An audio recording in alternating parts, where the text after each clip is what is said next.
City Clerk, would you call the roll? Alderman Braithwaite. Alderman Nguyen. Alderman Wilson. Here. Alderman Holmes. Here. Alderman Tindem. Alderman Grover. Here. Alderman Rainey. Here. Alderman Burrs. Here. Alderman Fisk. 63. We have a quorum. Welcome to the Monday, November 17th, 2014 meeting of the Evanston City Council. We have a few aldermen who are driving slowly in the snow. They will be here shortly. First item on the agenda is the mayor's public announcements and proclamations, and I have two. Perennials is celebrating its 25th anniversary. Whereas Perennials first opened for business in 1989, and whereas Perennials throughout its 25 years has specialized in providing customers with personalized service and a variety of products such as stationery, invitation, printing, candles, home decor, and greeting cards, among other gift items. And whereas the store participates in Central Street Community Days to support local organizations, donates merchandise to the North Shore Senior Center, and supports neighborhood school fundraising efforts. And whereas Perennials has employed many area high school students, providing training in customer service, small business practices, and the retail industry during their first ever employment experiences. And whereas after beginning in Wilmette, we'll forget that part, has been a fixture on Evanston Central Street for 20 years. Now, therefore, I, Elizabeth B. Tisdall, Mayor of the City of Evanston, do hereby proclaim November 17th, 2014 as Perennials Day in the City of Evanston in celebration of its 25th anniversary. Would Annie and Katie come up and take your proclamation? Are they here? Annie and Katie, all right. They're in the group that's, all right. Well, the next one is the Child Care Center of Evanston. Whereas the Child Care Center of Evanston first opened its doors in 1944, and whereas Child Care Center of Evanston throughout its 70 years has held its mission to strengthen families by providing high-quality, affordable daycare and education for their children. And whereas the organization's highest priority is to help children from all socioeconomic backgrounds gain the skills they need to succeed in school while fostering the shared community values of cooperation and respect for one another. And whereas the Child Care Center of Evanston seeks to carry out its mission and priority through 2 child care programs that care for children aged 6 weeks to 5 years of age. And whereas the Child Care Center of Evanston is constantly evolving in order to meet the ever-changing needs of Evanston children and families, with education as its highest priority. Now, therefore, I, Elizabeth B. Tisdall, Mayor of the City of Evanston, do hereby proclaim November as Child Care Center of Evanston Month in the City of Evanston in celebration of its 70th anniversary. Is Ann here? Yes, all right. Come on, Ann.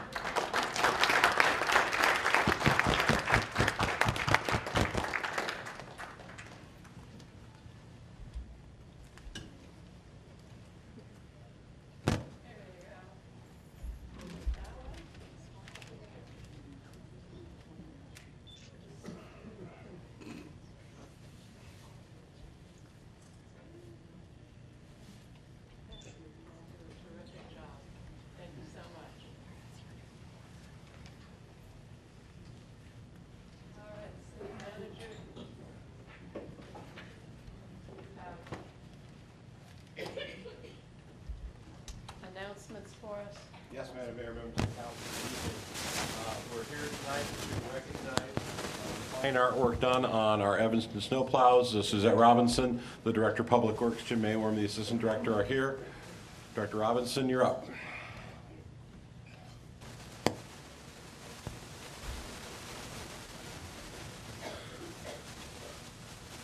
Good evening, Madam Mayor, City Council, Deputy City Clerk, and City Manager Bobowitz. I'm Suzette Robinson, the Director of Public Works. And this is year 8 of the Paint Evanston Plow Contest. And this year, just like many others, we had 8 schools participate. We invite all the public and private schools within Evanston city limits to participate in the contest. And we have a maximum of 10 plows that are available for painting. And this year we had 8 schools, and we take it on a first come, first served basis. And so last year, the Evanstonian Choice Award winner was True Middle School, and that's their plow there.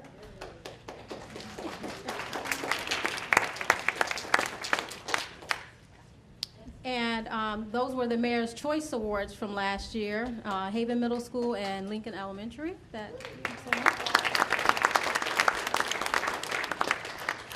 And then the best theme last year was Get Active, Walk, Run, and Play, and St. Athanasia won that. That's a mouthful. St. A's, yes, St. A's.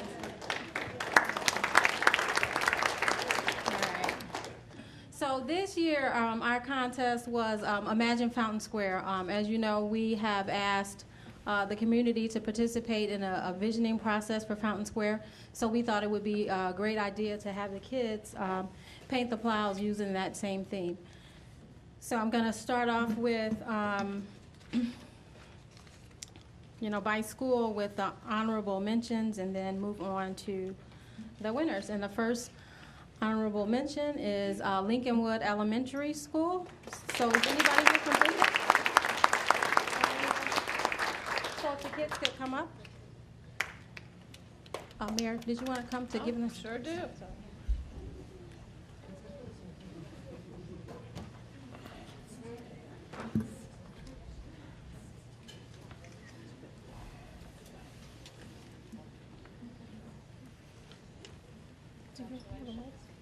We don't have a mic, portable mic. And we do have our certificate for that. It's here. Can I trust you? All right, then I want to know. Thank you, Suzette. All right, you are? Annie, Michelle, Sophie, Mrs. Beck. All right.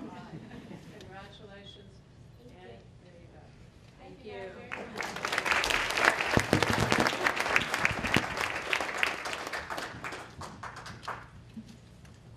And the next honorable mention is Kingsley Elementary School. Are they here? Anybody from Kingsley?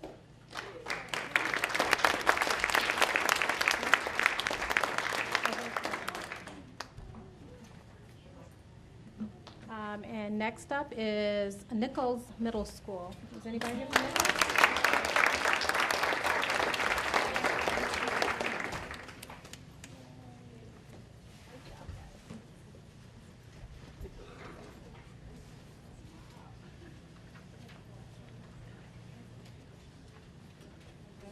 All right, and you are?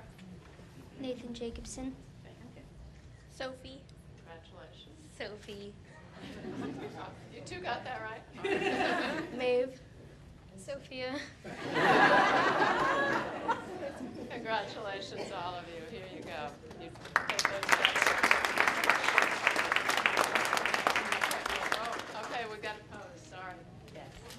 The paparazzi are out. Yes. Very good. Thank you. Congratulations. And the others help you out. Thank you. Very good. Thank you very much.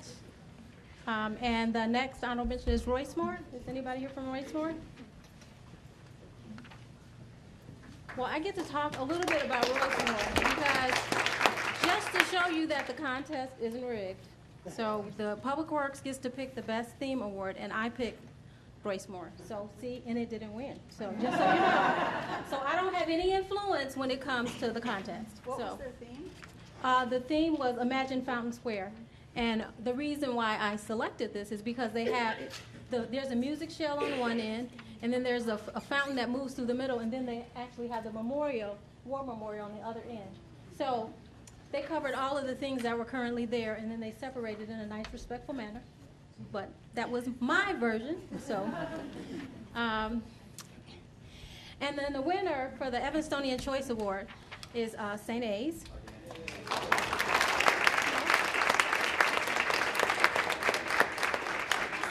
St. A's did not win the Evanstonian Choice last year. Choop did.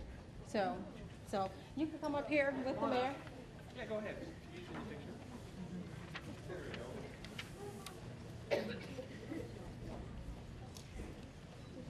All right. You got the candy? All right, your name is? Maggie. Okay, wait. All right, say it again. Maggie. Maggie? Rowan. Max. Liz. Luca. Gabriella. Jacob. And Mrs. Ryder. Congratulations, all of you. He's the candy monster. Candy monster. Okay, look at me real quick, too.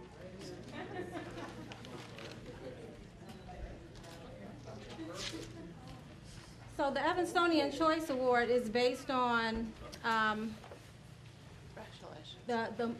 the most number of votes that are received online. So the plows are all stationed outside on Ridge Avenue, and residents can vote online for their choice. And so they won. And congratulations on knowing how to get votes. That's a very important skill. We just realized, like, later, 8 years, it takes us 8 years to figure this out, that we actually have a captive audience, so that if we ever have questions that we want to ask kids, that could be the first question before they vote for the plow. So, the next one is the Mayor's Choice Award, and the mayor, she doesn't just pick one every year. She picks two. So, her first choice, not in any rank order, is Dawes Elementary.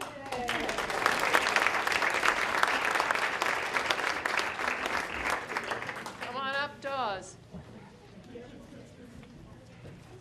Congratulations. Congratulations. Great job. Good going. All right, congratulations to you. And you. Should we shake hands? Let's do it again.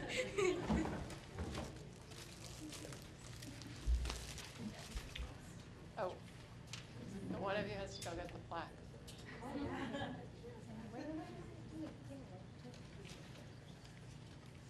All right, I want everyone to say their name on TV. Chloe. Amira. Tess. Hannah. Jackson. Morgan. Miss Gipple. Congratulations. Congratulations.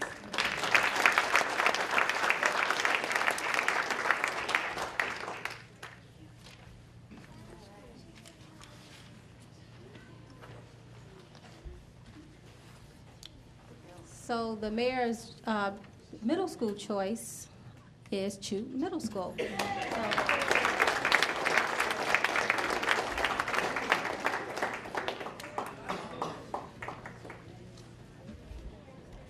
my God.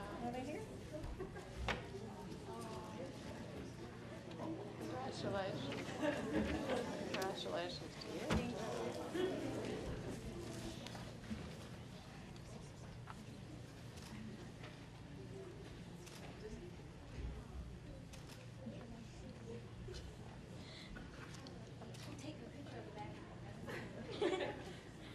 Okay, now I want each of you to quietly say your name and not wake the baby. Diane. Michaela. Mrs. Kushner. Miss Herzog. And what's the baby's name? And this is Sophie. Hello.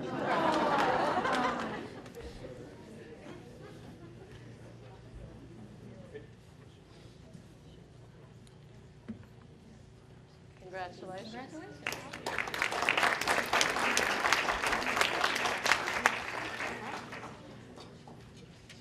we have more? Yes. So this year, I think this is the first time that we ever had a tie for the Best Theme Award. And see, even with a tie, I still didn't win. Did you notice that? There's something wrong with this. So the best theme, Imagine Fountain Square, St. A's.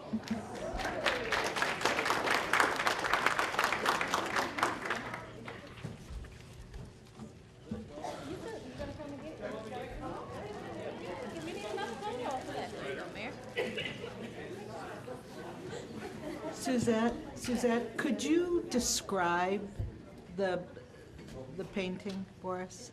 Okay, who's It's hard holding to it see this that. time? Got it? So what made this plow so colorful and active? It has all sorts of activities in the center. So there's a fountain with an N representing Northwestern. The other fountain is represents the lighthouse. There are children playing. There are people sitting out enjoying food. I believe there's a carousel out there as well. The water slide. There's a water slide that lands into one of the fountains, which is very interesting. It's not going to happen. So, and, Elsa and Olaf have a frozen pond on that side, a frozen fountain. yes, and then there's even a snowplow in the picture. Although the snowplow is positioned to run over a bicyclist in the roadway. So that's probably not a good scenario if you look over to the right-hand corner, there's a plow there. So imagine Fountain Square, lots of activities. Thank you very much, St. A's. Good job. And last but certainly not least, our second tie for best theme is Haven Middle School. Do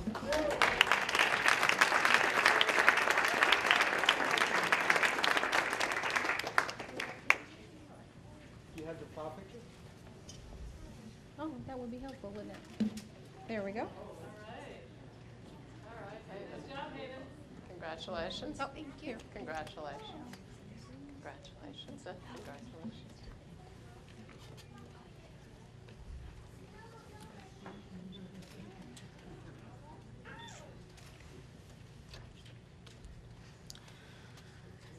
So, in their imagination of Fountain Square, they've got food, they've got popcorn, drinks, lots of fun activities, all within the fountain, and it looks like sports, a football maybe on the end down there. I'm not sure. Is that what that is? Why don't you explain about your plow? What were you guys thinking? Here you go. Okay. So, what it is it's the fountain, and it is coming from the fountain is different like foods which are located around the actual fountain. So there's like a burger from Enzo's. There's a sandwich from Potbelly's. Good job, Haven. Anything you want to add? And say who you are. Katrina. I'm Sophie. What a name. I'm Emma. I'm Daria. And Daria is a mentor from the high school. She did the Haven Plow a year or two ago, and she came and mentored these guys, so it was kind of cool. And my name is Miss Taylor.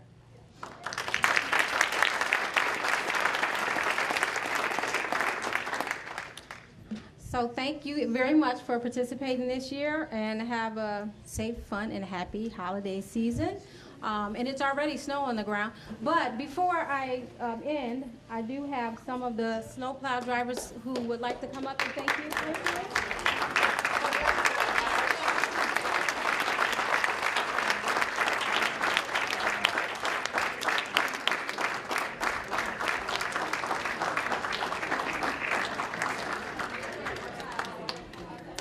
guys want to say anything?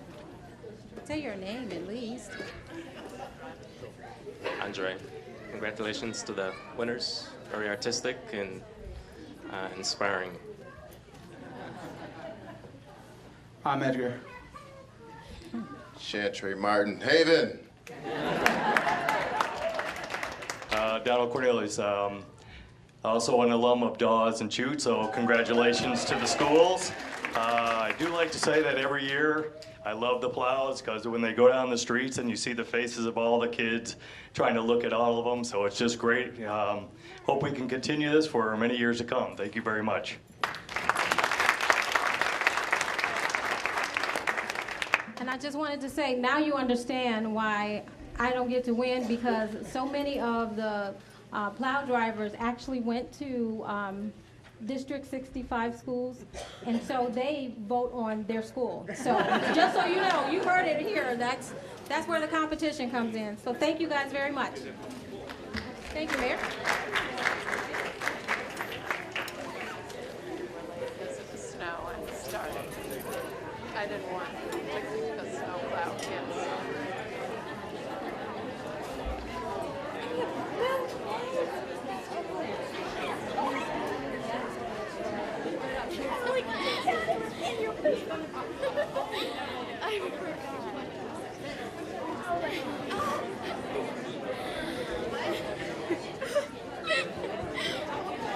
Thanks, Dolores.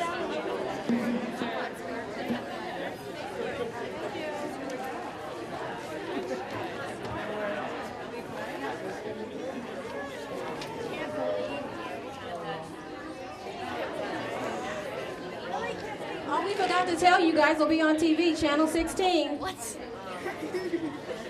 When?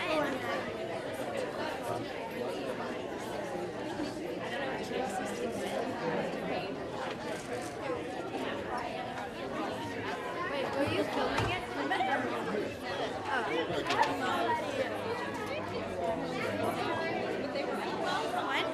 A couple of days. That was all I thought we could do.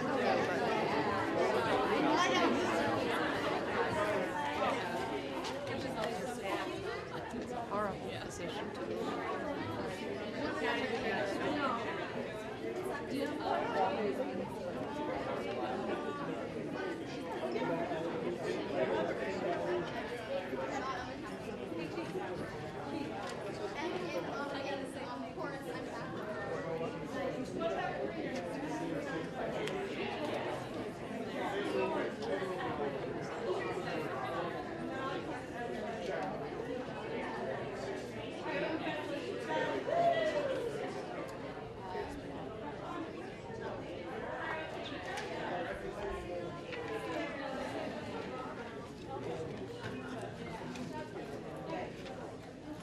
Okay. Madam Mayor, members of the council, we have a couple of other announcements to make. This is Evanston Entrepreneurship Week, November 17th through 23rd. Our Senior Economic Development Coordinator, Paul Zamazak, is here to talk about some events we're having during the course of the week. Paul, good evening. All right, thank you, City Manager. Good evening, Madam Mayor and members of the City Council. I am Paul Zamazak.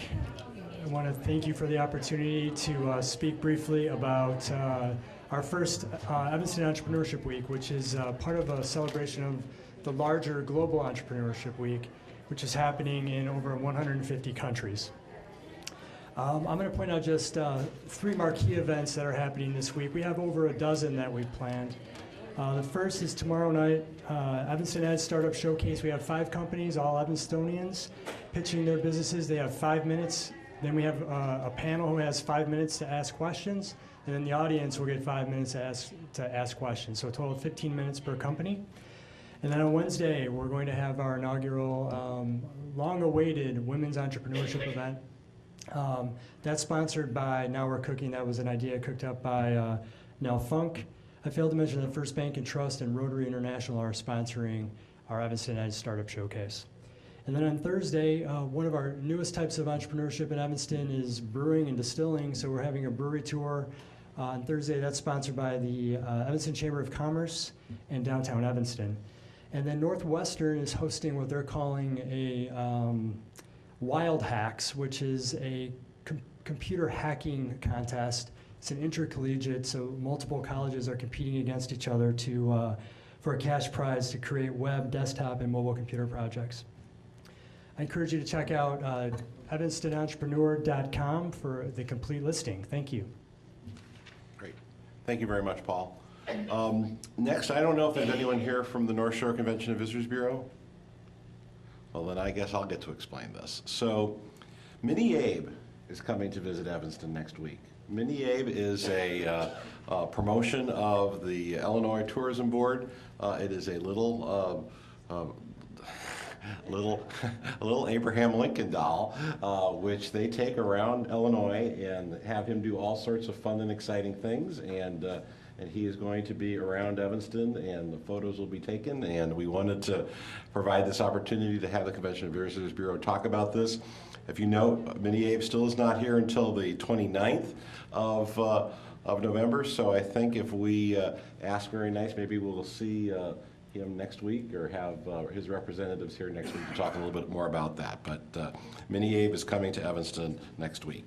And Madam Mayor, with that, thankfully, concludes my announcements. Thank you, City Manager. City Clerk, do you have communications for us? No, Madam Mayor. Thank you. And next is public comment. There are 3 speakers, Junad Risky, then Michael Tannen, and then Lauren Barsky.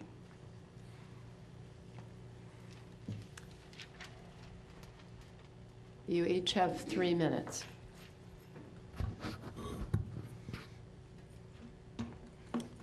The City of Evanston budget is a document of fiscal misrepresentation that reflects the mayor's and council's inability to create honesty in its city government. Recently, we see the IMET loans problems for a lot of suburbs here. We also see the fact of what happened in Dixon, Illinois. It makes me wonder, really, are people in charge of government watching over what they should be doing? Council members have refused my continued call to for a review of the fiscal mess at the Evanston Water Utility, which appears to have numerous issues beyond the fact it may be bankrupt. It needs a financial analysis, although I don't really believe it's bankrupt in a sense, because you can just keep on raising the water rates on the people of Evanston like you did at the last meeting. It is outrageous to me to have not seen the reservoir report yet, since this is part of what is in the budget. You just had you were going to increase waters. There's a report in here. Basically, you're putting in the capital there a reservoir engineering study, and it's close to $2 million. It's not really a study, it's to do the work. Yet you have not approved this reservoir, and it appears the same for Robert Crown. This is not fiscally responsible or way to run a budget. And really, as far as the utility department, how many mistakes, like the Sheridan Road project, it was a huge mistake, really, in how you're running the operation. I think it's really interesting that you want to backdoor approve a $30 million reservoir.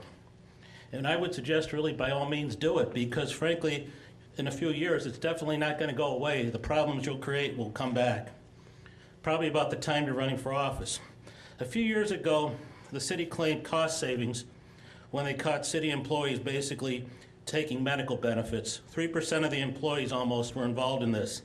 Basically, they were using their dependents were not really being allowed. And now you're giving back to the employees this year cost savings. So it makes me wonder really what cost savings we could have if things are properly run here, because that really was an example of things being poorly run.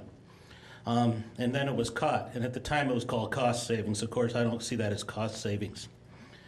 One has to wonder when we'll have this, why the city doesn't want to do an honest financial analysis of the water utility. Unfortunately, statements that we don't have tax increases, and we have significant items in the budget that we don't have any really backup or nobody voted for or discussed, continue to show me a void in leadership here. To me, transparency is more than what I consider bogus awards, continued awards, really. It's inaction of council members to do their jobs here at public meetings where we should be questioning and asking what's going on with all these things before they quietly go through the budget. And I know at a recent meeting, I suggested I'm the only citizen complaining. Well, I think one thing I would say... Mr. Risky, I need you to wrap up. I'll wrap up. Your friend the governor is gone because he didn't listen to the people. So in 2 years, maybe the same will happen. Thank you. Thank you.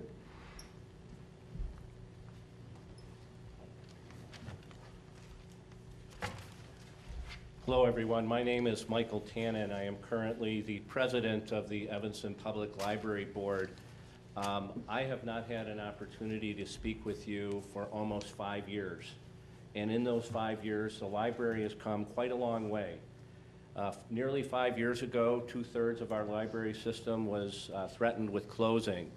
And you instructed us, the then library board, to investigate a model of sustainable funding and governance. And we examined the library fund, we examined forming our own district, we have examined special service areas and public-private partnerships, and we determined that the library fund model was the most sustainable and most economic for the citizens of Evanston. With that model in place, we were then able, for the first time in a long time, to form a strategic planning committee, and we formed and developed a wonderful strategic plan, which our great staff continues to work on. With the library fund in place, we were able to attract Karen Danzig-Lyons as our director, and when I tell you she is in the pantheon of library directors across the country, there is no question about it. The library has become a one-stop service shop for civic engagement, literacy, and lifelong learning. It has become a public square. It has become a third place. Just in the last year, we housed tax preparers who helped 373 Evanston households save $531,000 in taxes. Just this last week, we had a special needs family resource night that drew 80 residents of Evanston. We have Affordable Care Act navigators who were there last year and are now starting this week. We have social workers who specialize in delivering mental health services to the people who come to Maine. We had a phenomenal forums on youth violence. I know the mayor attended one of them to talk about the causes and solutions of youth violence. With this year's budget, some of the things we plan to do are capital improvements at Maine. We suffered the tragic loss of one of our children's librarians, Gigi, and we are allocating $25,000 to have a space plan for our library, to bring it into the 21st century and to make it a more warm and inviting place. Our librarians continue to collaborate with District 65, and we plan to do capital improvements at Maine. One of the other things we plan to do is to hire a liaison between the elementary schools and our library, and that's something that is sorely needed. We have worked our board has worked very hard. All our meetings have been transparent. More than 3 members are on our finance committee, so all our meetings are open to the public. With regard to this year's budget, Mr. Tannen, I do need you to wrap up. You can do the budget part. I'll be very quick.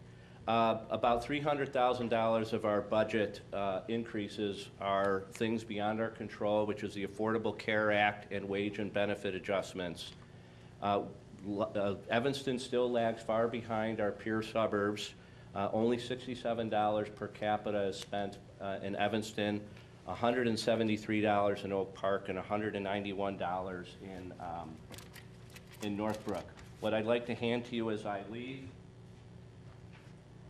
is a monograph from the Urban Libraries Council, which shows that when city governments and public libraries work together, great things happen.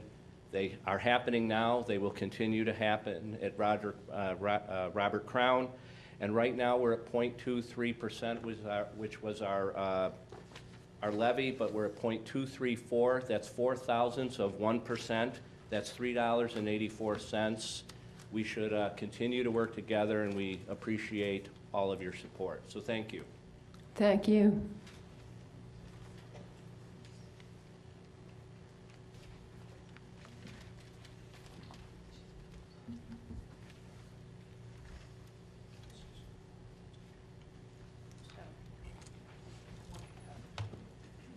Thank you.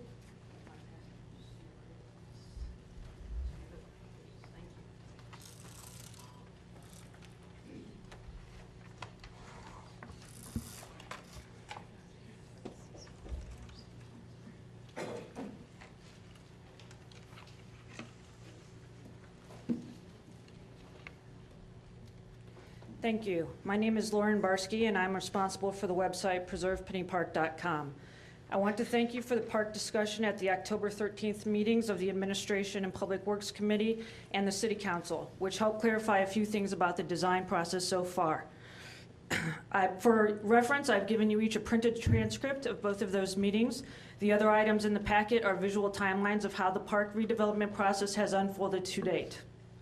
One is the timeline before the October 13th council meeting. The other one reflects the clarifications made by Director Robinson at that meeting. I created these to show what has and hasn't happened in the process to date with respect to opportunities for full community involvement in the design process. And by full community, I mean the entire city of Evanston. Turning to the timeline, which you have in your packets, the first public meeting happened on April 4th, 2013. This meeting was an invite for the Penny Park neighborhood. It was a very big picture level meeting to talk about the plans for the park at a preliminary level. After that big picture meeting in April of 2013, nearly a year passed without another single public meeting. Nothing else public happened until March 27, 2014, Design Day. On that day, in the morning, city officials and staff from Leathers and Associates visited Dewey Elementary and Cherry Preschool to solicit input from kids and adults at those two schools about what should be included in the park. To be clear, Dewey and Cherry are very valuable members of the community, but they do not comprise the entire community. The afternoon of March 27th, Leathers drew a design of the new park. This design was unveiled at a meeting for all Evanston residents that evening. This was the first city meeting to which the community of Evanston as a whole was invited, and it was after the first drawing had been prepared. This brings me to another point, which is what exactly residents should understand this drawing, that drawing in your packets, to be. Prior to the city's clarification on this point at the October 13th council meeting, city officials had called the drawing many different things. A customized design, a rendering, a schematic design, just to name a few. This is important because each of these terms has a different meaning and implies a different stage of completion. At the October 13th council meeting, the city finally clarified what exactly the design created by Leathers on March 27th is. Director Robinson stated at the council meeting that this drawing is a concept. As we all know, a concept is simply an idea. Nothing more, nothing less. Other Evanston residents have different concepts of what the park's redevelopment should look like, and we look forward to sharing these ideas with the city and Leathers when the city holds its meetings to solicit design concepts from kids and adults not affiliated with Dewey or Cherry Preschool. My question for you tonight is, when are the community meetings between now and the unveiling of the preliminary design? Right now, all we have is a concept based on input from two schools in the community. The rest of us are eager to share our concepts for the Penny Park redevelopment with the city and have those given the same consideration the city has already given the Dewey Cherry concept. I would like to request that, given the city's recognition of the strain on people's schedules in December, these all community meetings to discuss further design concepts not take place until the new year. Thank you. Thank you. That concludes public comments. City Manager, we have special orders of business. Madam Mayor, members of the council, before we do that, Minnie Abe's friend, Gina Speckman, the executive director of the Chicago's North Shore Convention and Visitors Bureau, is here. And Ms. Speckman, I did my level best trying to explain your friend. And perhaps you can do, I see maybe you could do a better job of explaining Minnie Abe to everyone. Yes, well, first of all,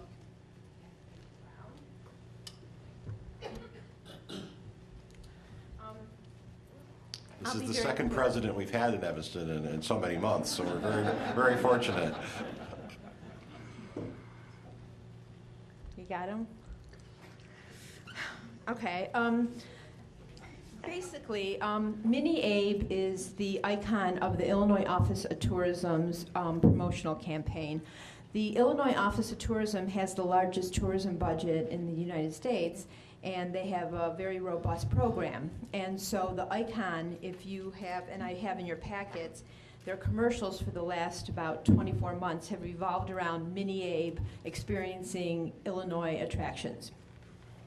So to that end, in the fall this year, the Illinois Office of Tourism announced that it was partnering with the Big Ten. And in doing so, it was going to have activations on the website, billboards at Big Ten sports, football, hockey, basketball, and that for football, they were going to concentrate on the game between Northwestern and Illinois and rebrand it the Land of Lincoln game because it's two Illinois teams. And so that game is November 29th. We know as of today it's at 11 a.m. And so working with the PR department for the state, we were thrilled that they're spending all this money and concentrating on Evanston. So to that end, there's a week-long activation that starts on November 22nd. And these posters are already been distributed to businesses throughout Evanston. So if you see it, it all gears towards the game on the 29th. But starting on the 22nd, Mini Abe is going to be visiting all the business districts, and I have a list of some of the merchants and restaurants that he's going to be visiting. And then on game day, he's going to be at 3 different places. And the benefit of this, too, is, for those of you that don't have this printout, I mean, the state has a really large social media following. They have hundreds of thousands of people have seen their Mini Abe's commercials on YouTube. In the millions, some of these videos have numbers, and I attach that in here. And then, again, their social media reach is very, very broad and big, and the week of November 22nd, they're going to be showing and retweeting and posting on Facebook and on Instagram everything in Evanston because that's where Abe is going to be. So the schedule is going to be posted as he travels around, and then on game day, he's going to be on Central Street, he's going to be tailgating, and then he's going to end up at the tree lighting, and he'll be available for photos. And for those of you, I spent the summer, he was here in the summer. I have pictures of him on the beach in the lifeguard chair enjoying Evanston. But children really engage with him and love this man. And so we're really excited to get a lot of pictures. And then on the last page of what I handed out, after people take pictures of him, we give them instructions on how to tag all their photos because the benefit to Evanston and us here is that we're getting it outside of the city, retweeting it, and even our North Shore Convention and Visitors Bureau, the fact that the state and this whole Mini Abe movement is going to be shooting out these pictures of Evanston is going to be great for all of us. So we're very excited about this, and again, it's something that was given to us on behalf of the state, so it's just a great way to expose Evanston to tons of people throughout the country, world, for all the Mini Abe fans. I can have them stand up.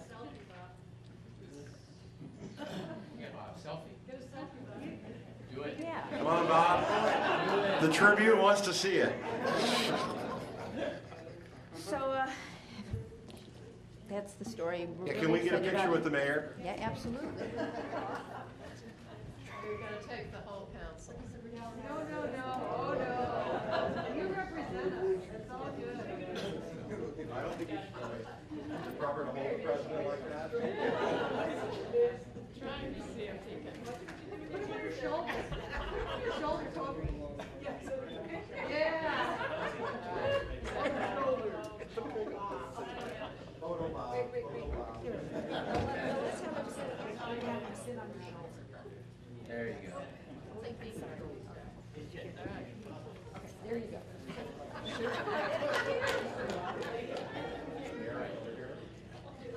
So Bob, we're about to start a selfie channel. We're going to start a channel. We're going to do a selfie. You have to tag it at some point, and you have to tag it. I think it's a perfect roundtable, that's what I'm talking about. I think Abe's got a So Jeannie, go to Bob. Oh, yeah, that's good. That would be To Bob with the selfie. Selfie. Let's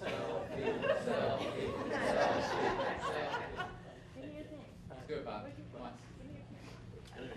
Move it along. Move it along. Oh, no, Bob's got it. Oh, yeah, that's it. Here, Molly. Send it to your editor. Come on. We're gonna get a raise. Okay, you can pass them down. They'll have Twitter feeds. Mr. Smith. With his own camera.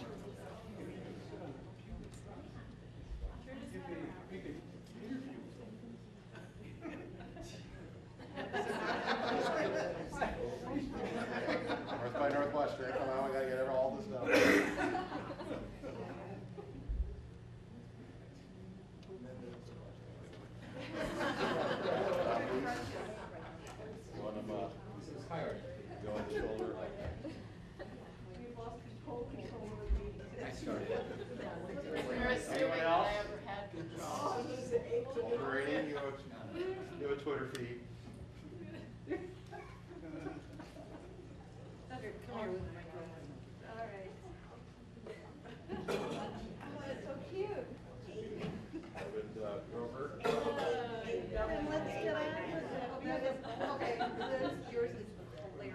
Jane, it looks like you're pointing at it. I got it. Yeah, I know that doesn't look good. Hold on. Hold on. I need my bifocals to see. Okay. Very good. Alderman Burke. Holmes.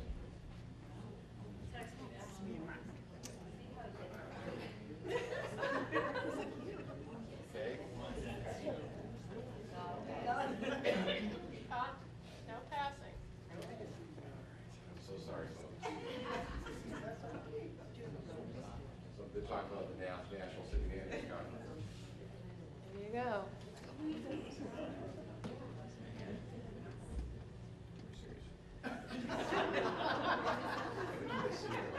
You're a rip on the guitar.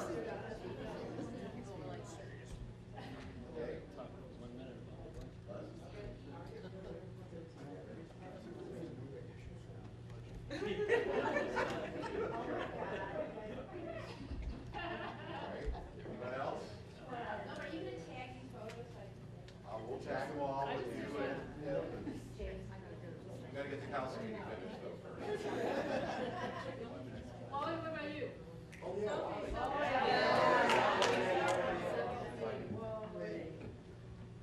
Get that, Cindy.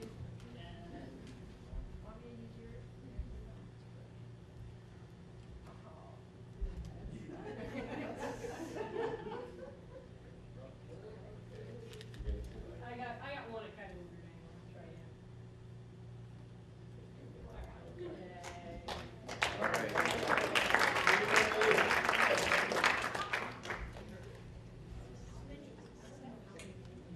How many? There's only one mini A. What are you talking about? It's like Santa Claus. Thank you, Madam Mayor, members of the council. I believe that perhaps we have some additional public speakers.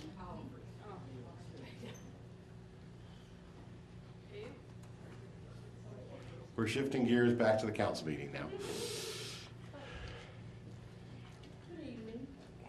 Thanks for giving me the opportunity to speak. I was given the wrong. Could you Could you identify give your yourself? name for the record, please? Okay. Thank you. My name is Georgina Vale Starling. I live at 1119 Monroe Street in Evanston. I have been a long-time resident of Evanston as well as a city employee of Evanston since 1977. Okay.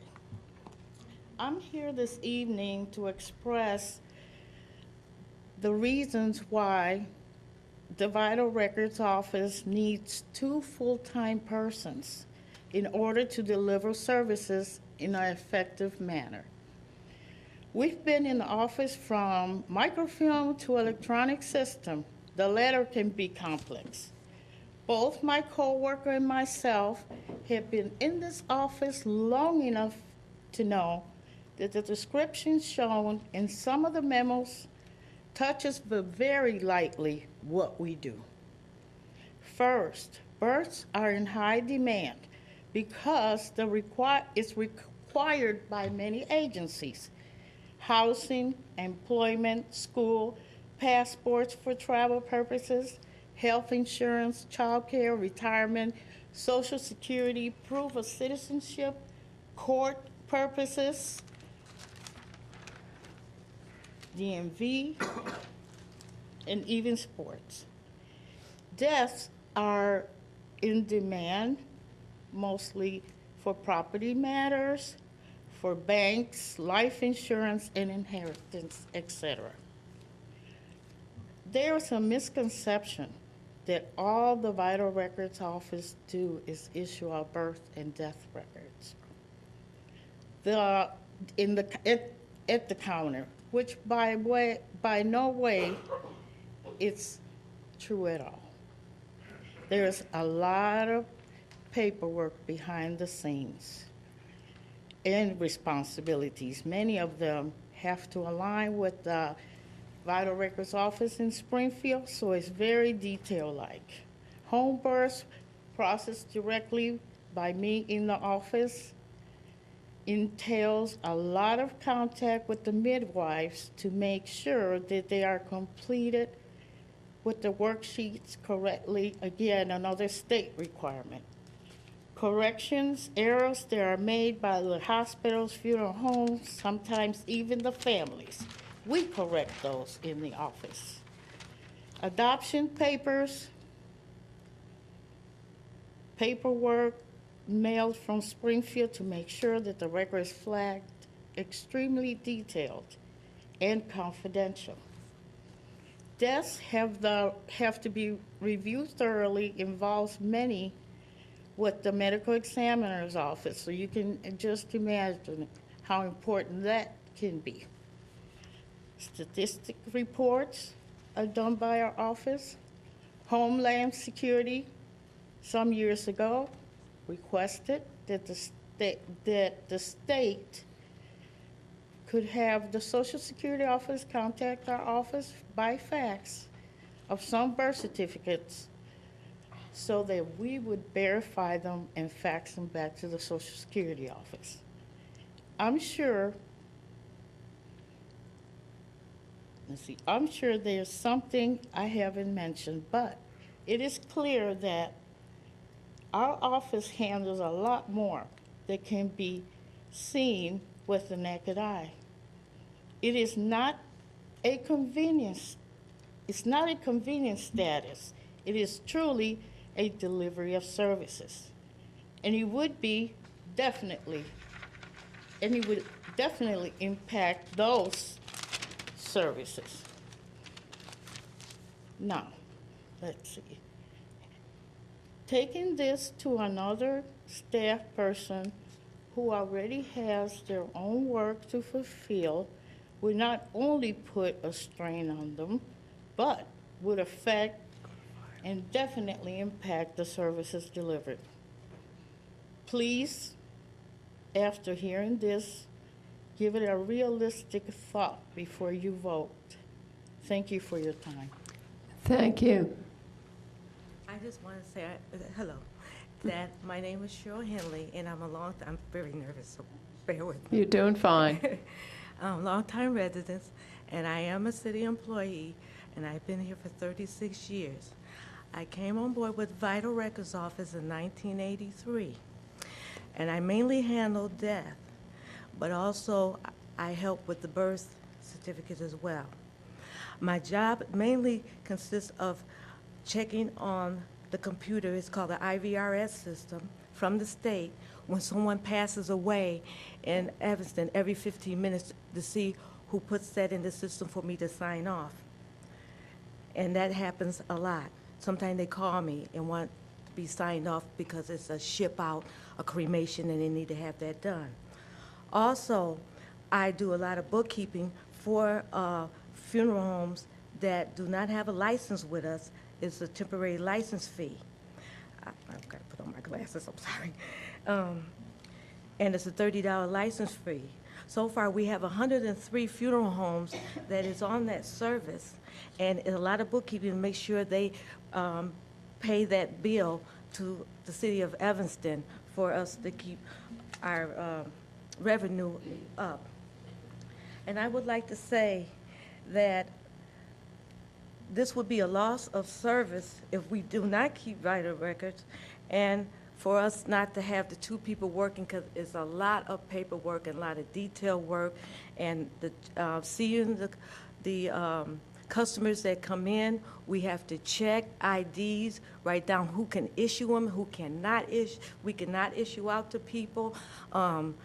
Right down to making sure that everybody is comfortable with the less errors on birth and death certificates.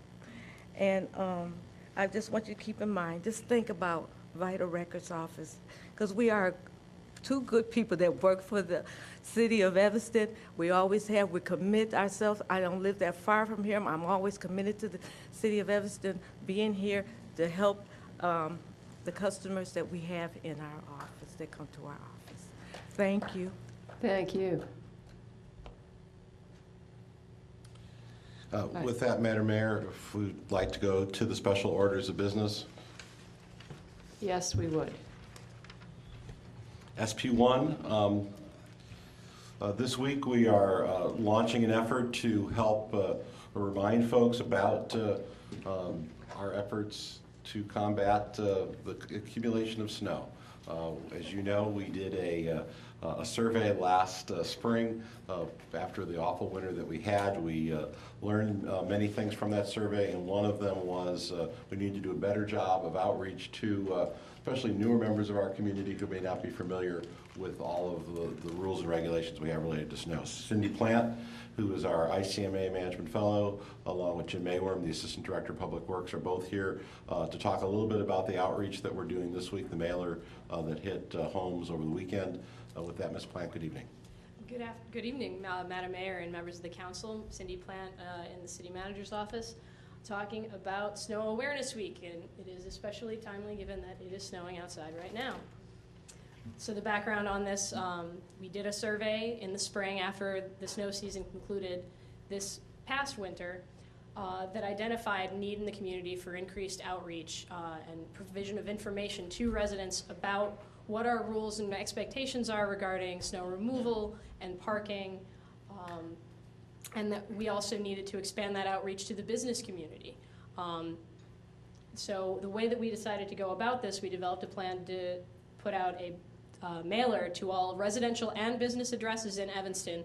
It's a bilingual mailer in English and Spanish that outlines all of the rules and procedures for snow removal and snow parking. Increased outreach to businesses through the Economic Development Division, additional snow alerts on our website, and encouraging people to sign up for text message and email notifications of snow route parking ban and snow emergencies, and also making that the default setting for folks who do their wheel tax renewals through our online form to collect that information and automatically sign motorists up to receive some type of snow notification for when those parking changes are in effect. This is a screen grab of the English portion of the mailer. The inside of it, when you open it up, is in Spanish. That was sent out and should have begun hitting residential and business mailing addresses in Evanston this Friday. Mailing is still ongoing. If you haven't got it yet, look for it in your mailbox. That's what it looks like. On our website, when you look for information about snow or parking, you will, the first time you load the page, see this pop-up asking you to sign up either for email or text message notifications that you will be able to then receive those notifications automatically whenever a snow route parking ban or snow emergency goes into effect, so that people can hopefully comply with those changes in parking regulations when it snows in order to make plowing easier and reduce the number of people that are getting ticketed or getting towed during those snow route parking emergencies. Social media and texting is another big part of what we're doing as part of this Snow Awareness Week. We are encouraging folks to utilize 311 both through the traditional means of the app or simply calling 311, which you can do either by calling just the numbers 311 while you're in Evanston or 847-488-4311. You can also, this is new this year, text using that 10-digit number, the 847-448-4311, and anytime, 24 hours a day, you can text just the word snow to that number, and it'll automatically give you back a message telling you whether snow route parking ban is in effect or not. On our social media pages, we're also going to be putting out a series of short videos about snow route parking ban and snow winter safety tips and snow removal information, as well as a series of little graphics and messages about how to deal with snow and winter weather in Evanston throughout our Facebook and Twitter feeds, as well as potentially Instagram. Our next steps for snow readiness and snow preparedness, we'll be recruiting volunteers for our senior shoveling program that allows elderly and disabled residents to sign up to have volunteers assist them in shoveling and removing snow from walkways in abutting their property. The city code, a reminder, does require that property owners or residents, if your landlord doesn't do it, to remove any snow accumulation from sidewalks in front of the property within 24 hours of snowfall. We realize that not everyone is capable of doing that, And so this is a service that we provide with volunteers. Excuse me, Cindy, Alderman Braithwaite has a question. Just a quick question. Did you say the website that the site is up and live? It is. And how would we find it? If you go to cityofevanston.org, if you search for snow, that'll get you there. And we also have a news story that is in the switcher at the top of the page right now about Snow Awareness Week and the efforts that are ongoing. What's that? In the switcher, it was in there this afternoon, but if you search for snow, it'll be in the top results. Or if you go to cityofevanston.org/snow. That works too. I wasn't sure if we'd made the Vanity URL yet. You get the snow alert box. All right. And we are also doing continued outreach to the business community. We have a business district meeting tomorrow where we'll be reminding them of some of these things as well. And also the fact that our bilingual English language and Spanish language mailer went to business addresses this year for the first time, which is not what we normally do, but because of the concern that we needed to get more engagement with the business community, we included those mailing addresses as well when we did that piece of mail. So that wraps it up for me. I'm going to toss to Jim Mayworm from Public Works. Thank you. Good evening, Madam Mayor, members of the City Council. Jim Mayworm, Assistant Director of Public Works. What have we been doing, and what are we going to be focusing on besides our normal tasks this winter?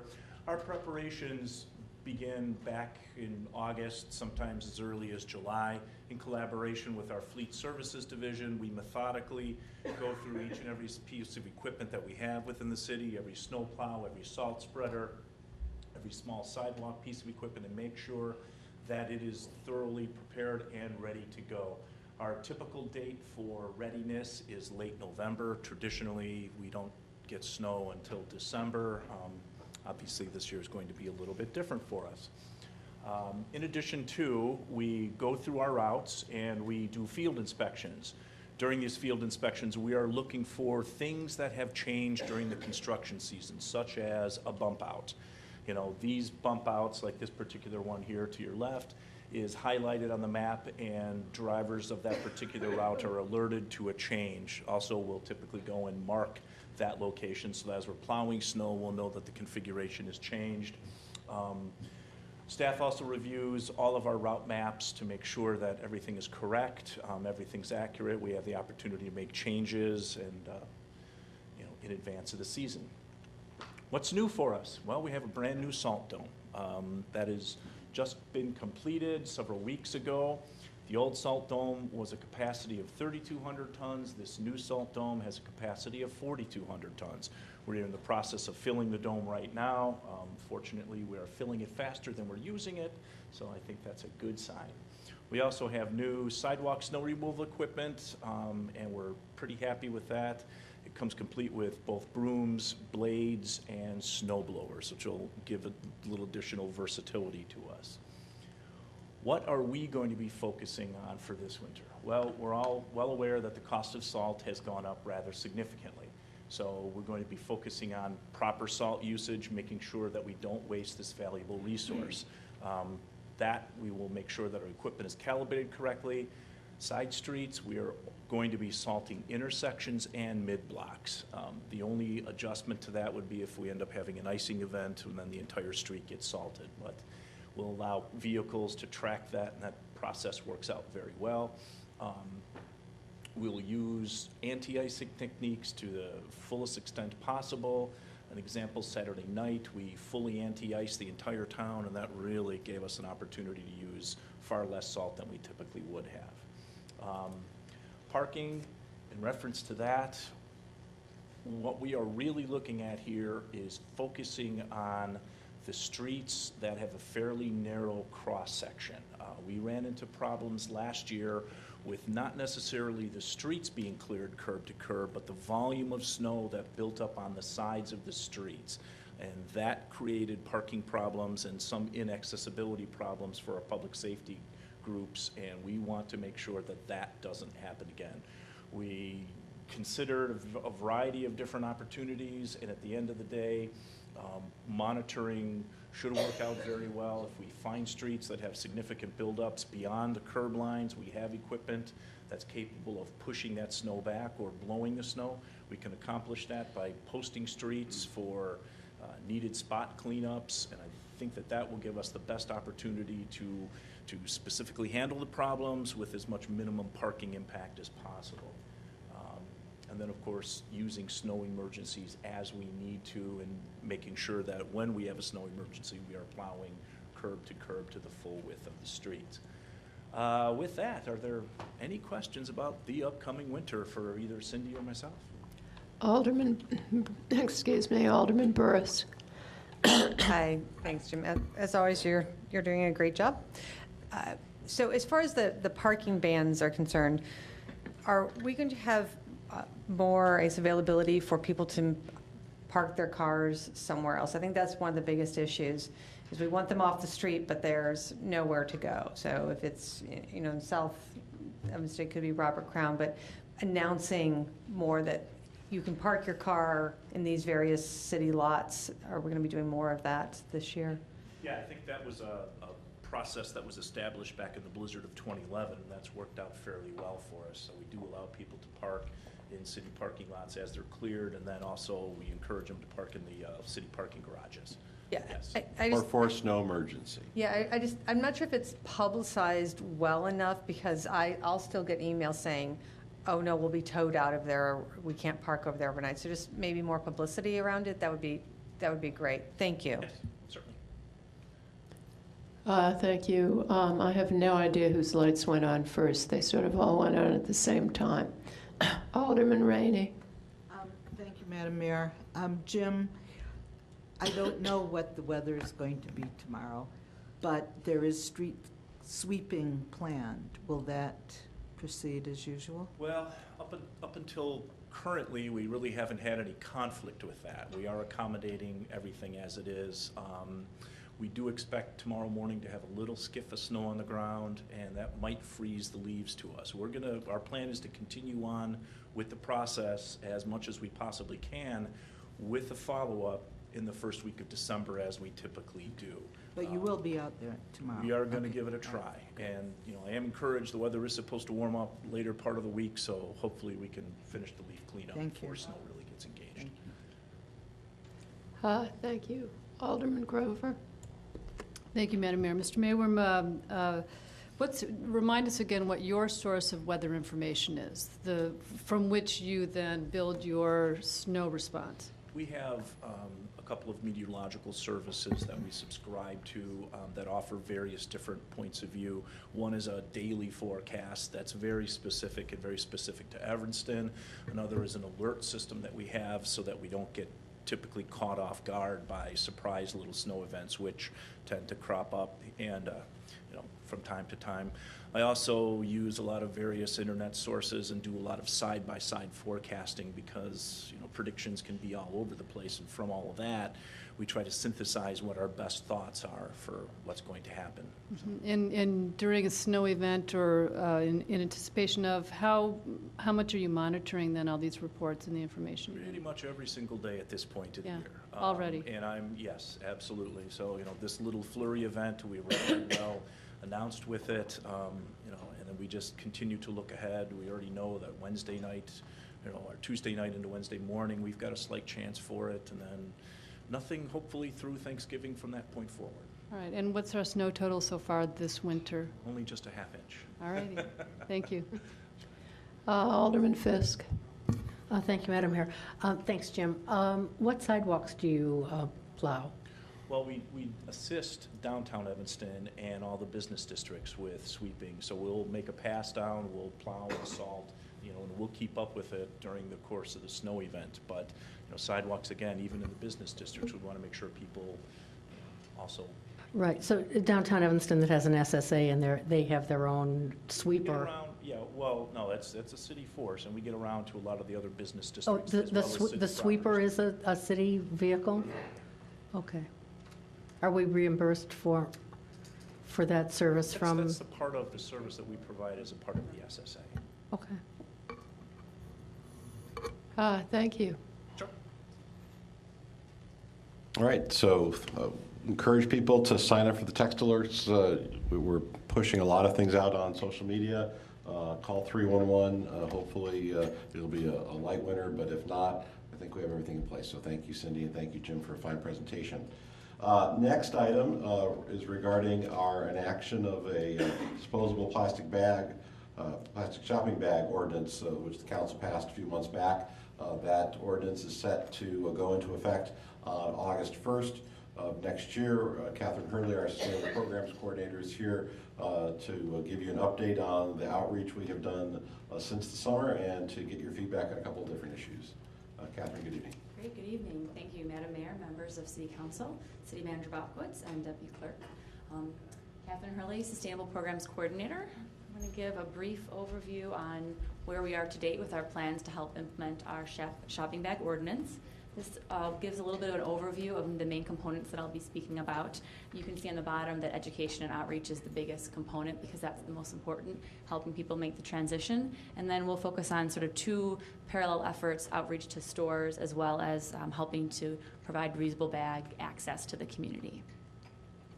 So the first thing in terms of collaboration with the stores is helping to get information on both what's expected of the stores, and letters went out directly after the ordinance was passed this summer, and we've had follow-up conversations to develop a database of the appropriate contact person at each store.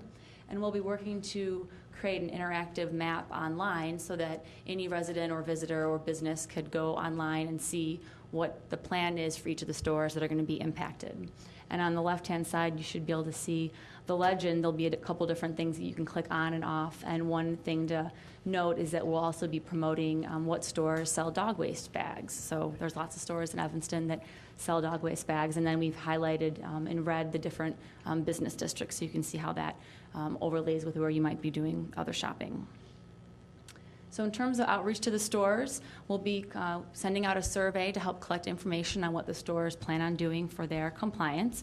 You could click on each of the stores and a nice picture will come up. Stores can have the option of putting a picture that they want that shows their store in a nice light, or we can take pictures for them, as well as provide information on other ways that they're going to be complying, if they're going to have any incentives, like if they're doing a discount for bring your own bag, or if they have any item of the week or some type of promotion, and their contact information.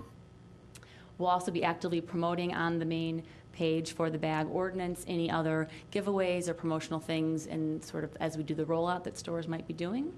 Promoting what stores sell dog waste bags, both from stores that are impacted by the ordinance as well as other stores in town. In the research, we found there were actually lots of stores that already sell dog waste bags that are the perfect size to help take care of that waste, and that we'd love to get foot traffic to those businesses. And then ongoing photos of the stores and what their activity is. Another important component in terms of collaboration with the stores is helping to increase access to recycling for plastic film. One of the things we heard in the outreach earlier this year and previously was the concern that if we did something related to plastic shopping bags, that people wouldn't be able to recycle their plastic bags and film. And in addition to the regular grocery store bags, there's lots of other types of film that can be recycled, including the film around your toilet paper and paper towel rolls. Nowadays, if you order something online, instead of packing peanuts, now they're sending it with plastic film puffed up with air. That film can be recycled. If you rinse them out, you can even recycle Ziploc baggies. So we're currently working with Jewel Osco and Trex, which is a company that takes recycled film and turns it into outdoor plastic lumber decking material for decks and outdoor furniture. Creating really a closed loop. You can buy Trex material at Evanston Lumber. So it really takes that film, turns it into a product that then is being used in people's homes and businesses. So to increase the accessibility, right now our grocery stores are taking plastic film, but how frequently do you have a good intention, you forget it, and then it's rumbling around in your car or stuck in the back of your backpack. So working with our own community centers, the libraries, and some other community partners to really increase the ability to recycle plastic film in the community, and then coordinate with Jewel to have that film collected at our sort of distributed places and taken to Jewel. That film really is not supposed to go into our curbside recycling program and can really clog up the sorting machines at Groot. And so in order for it to get recycled, if it goes to the Groot facility, it gets all dirty and really is getting thrown away. So we want to make it easier to recycle that material. So this slide shows the Sustainability Hub locations in yellow stars where we're going to be working to set up the plastic film recycling facilities that are in addition to all the grocery stores that already do plastic film. And we have the indication of the business districts again. So let's say you're out shopping and you forgot when you were at the grocery store, but you realize you're in an area where we have another place for a drop-off location. So we have locations on the left-hand side. The names have been listed. We've also been talking with the Chamber and Downtown Evanston about having drop-off points at their facilities as well. So we still are going to work through the details for each facility so we can do it in a way that is conducive to what they already have going on at that community facility, but making it a lot more convenient and easy for people to recycle their plastic film and get more in the habit of doing so. So then the second main theme on that first slide we talked about was increasing the access of reusable bags to people in the community as we transition to a bring your own bag type situation. So the two things that I'm going to highlight are the share bag program and then reusable bag giveaway. This program is modeled off of a great example that we saw in Santa Monica, California, where they've been operating the share bag very successfully for several years. We would use the same drop-off points as the community centers where we're going to do the film recycling, working with the community center to have an appropriate container. But basically, people in the community who have extra reusable bags could donate them, so someone else in the community could use that bag, thereby not even needing to generate as many new reusable bags. We did a survey following the adoption of the ordinance and had it online for about a month, and we had quite a few people who went online and said they had so many reusable bags that they wouldn't even want a new one if it was for free. 10 or more bags was a very common answer, and so connecting people in the community that have reusable bags to people who would like to have one and doesn't have to buy a new one, I think would be a good opportunity. So the focus would be to promote the initial donation of bags during Earth Week in 2015 with the goal of having everything fully launched during June of 2015. Also, if any businesses wanted to promote their own business with bags with their name on them, we'd be happy to take any quantity, whether it be one bag or dozens of bags, to put into the program. Then the next component of helping to connect the community to reusable bags is through some reusable bag giveaways. And most communities that have done some type of shopping bag action have had some component related to bag giveaways. So this table gives a little bit of a summary of the types of bags, and I have several samples, so I'll hand those out for you guys to look at.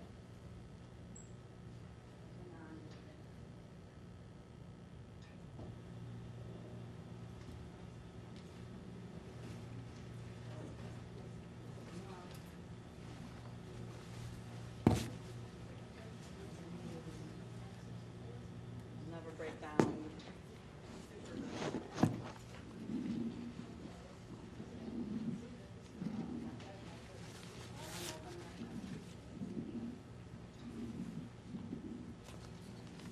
So of course there's so many bags out there, but there are really four main types. The cotton tote, which is sort of this one, pretty basic, very durable, been around forever.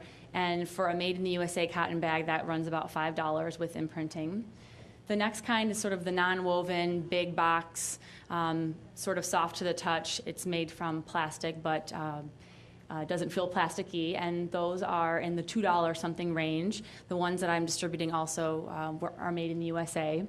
And the winner of our online survey and questionnaire to pretty much everyone we talked with is that in order to help people remember to have a bag, the goal would be to get a bag that you can shove into a small pocket that you can carry with you, that you then won't be caught out shopping and not have a bag. So that's the stow and tote. There's lots of different kind of varieties of that sort of bag. Many of them have a little pocket on the inside that you can shove the bag into. Alderman Burris has one of those bags.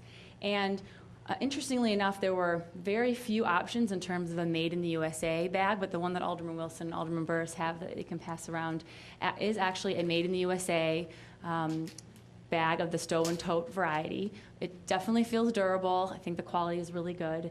And so the feedback from the business community as well, we went to the Merchants Association head meeting where the representatives from each business district came, and we asked them about sort of the cotton bag and all these different options. And their favorite in terms of helping people to remember bags was the stow and tote, the one that you smush into another bag. And so there are two different options there. A lot of people in the survey we did say that they would be more interested in a bag that was made in the USA, where there were jobs here. So it is a more costly bag, and so at the end I'll be looking for feedback on how do we move forward with picking a bag that we can help to get into the hands of people in the community.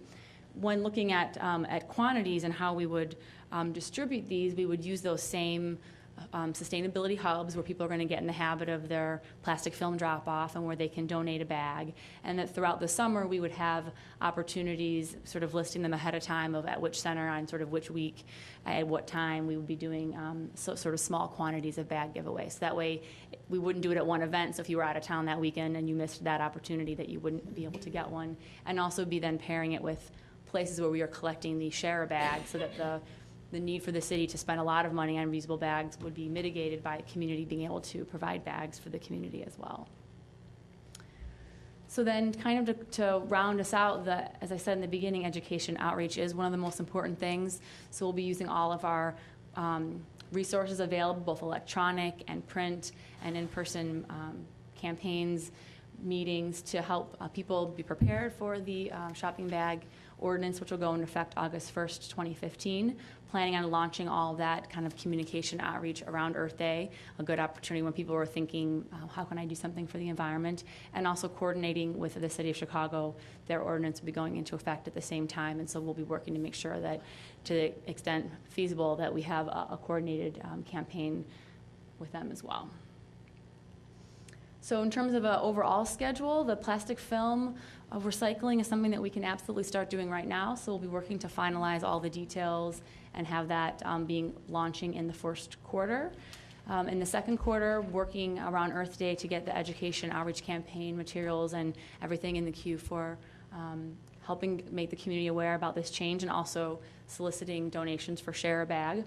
And then launching that June 1st. And then in the third quarter, over the summer, really in those 6 to 8 weeks right before the bag ordinance goes into effect, focus on the reusable bag giveaway, as well as promoting any other businesses, whether it be impacted stores or just other businesses. It's amazing, whether it be the farmers market, or I know Ethnic Arts and Lakeshore Arts, there were Whole Foods was doing bags. So there are lots of opportunities where other community partners can give away bags that will serve their purpose, and we can help to promote those opportunities as well. I think then the last is just to get some feedback on the reusable bag to purchase, and then answer any comments or questions as we move forward with our bag ordinance.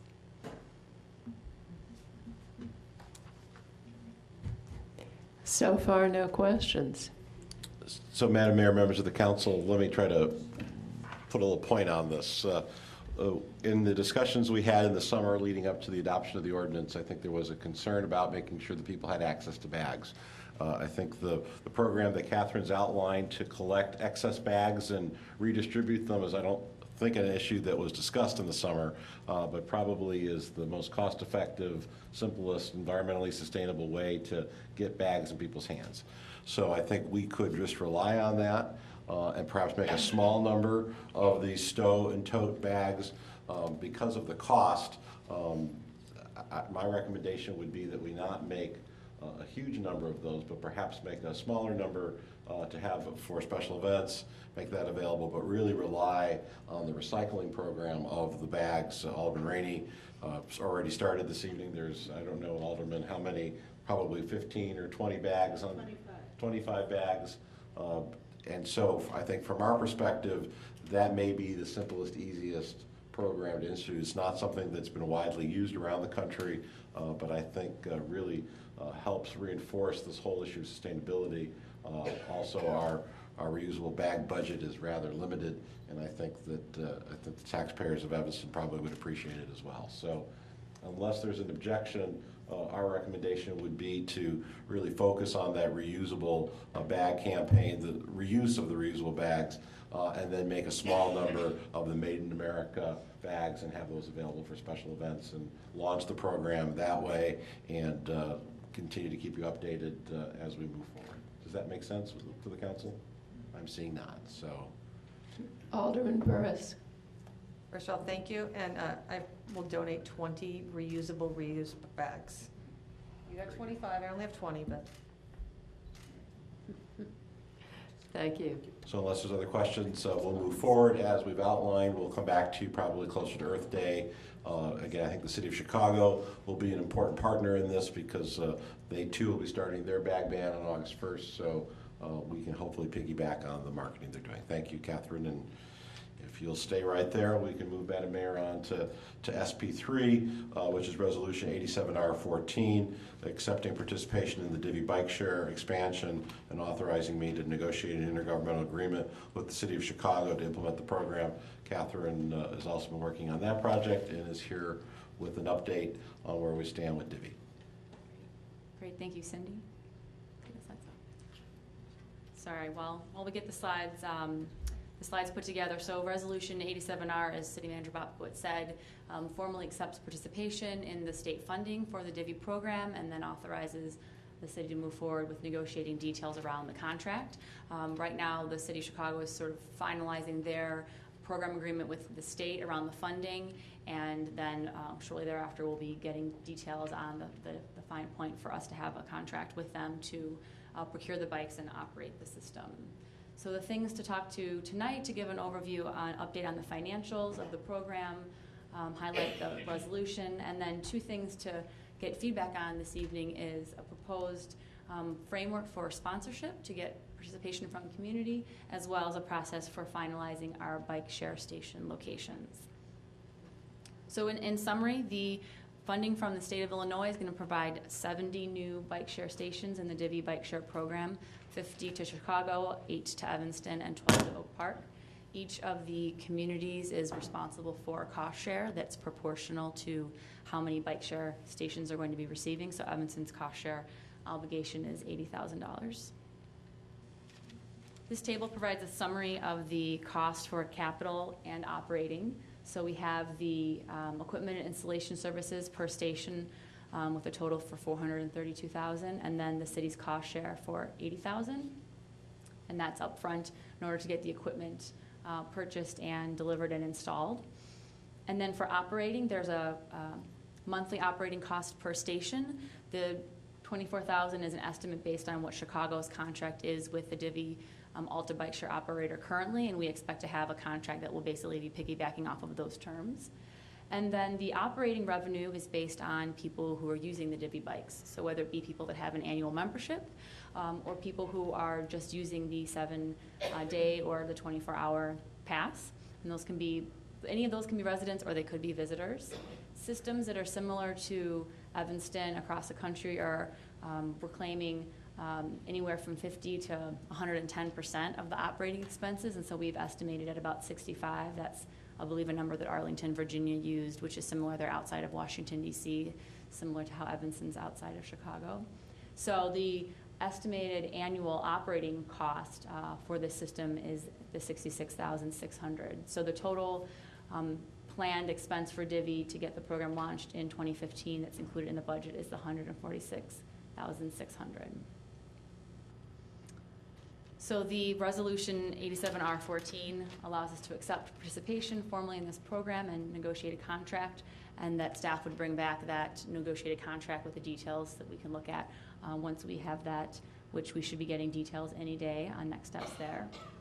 And then in terms of Evanston continuing to advance and prepare for the Evanston program, to look at developing community partnerships as well as finalizing our locations for the bike share stations. So in reviewing and preparing to launch an expansion of Divvy in Evanston, staff looked at other bike share programs, both large and small, in communities all across the country to see how their programs were financially viable and what different models they used. Each community really has launched their program with a variety of different models, but most of the goals of having sponsors or other financial partners include building wider community support, because if organizations in the community are helping to financially support it, they'll be more vested and interested. Highlighting local organizations, there's good branding and marketing opportunities, and then offering multiple levels of participation. The programs that seem to be most engaged with the community, and several bike share coordinators that I spoke with had lots of opportunities for people to participate at a really wide variety of entry points. So lots of different ways at different price points, essentially.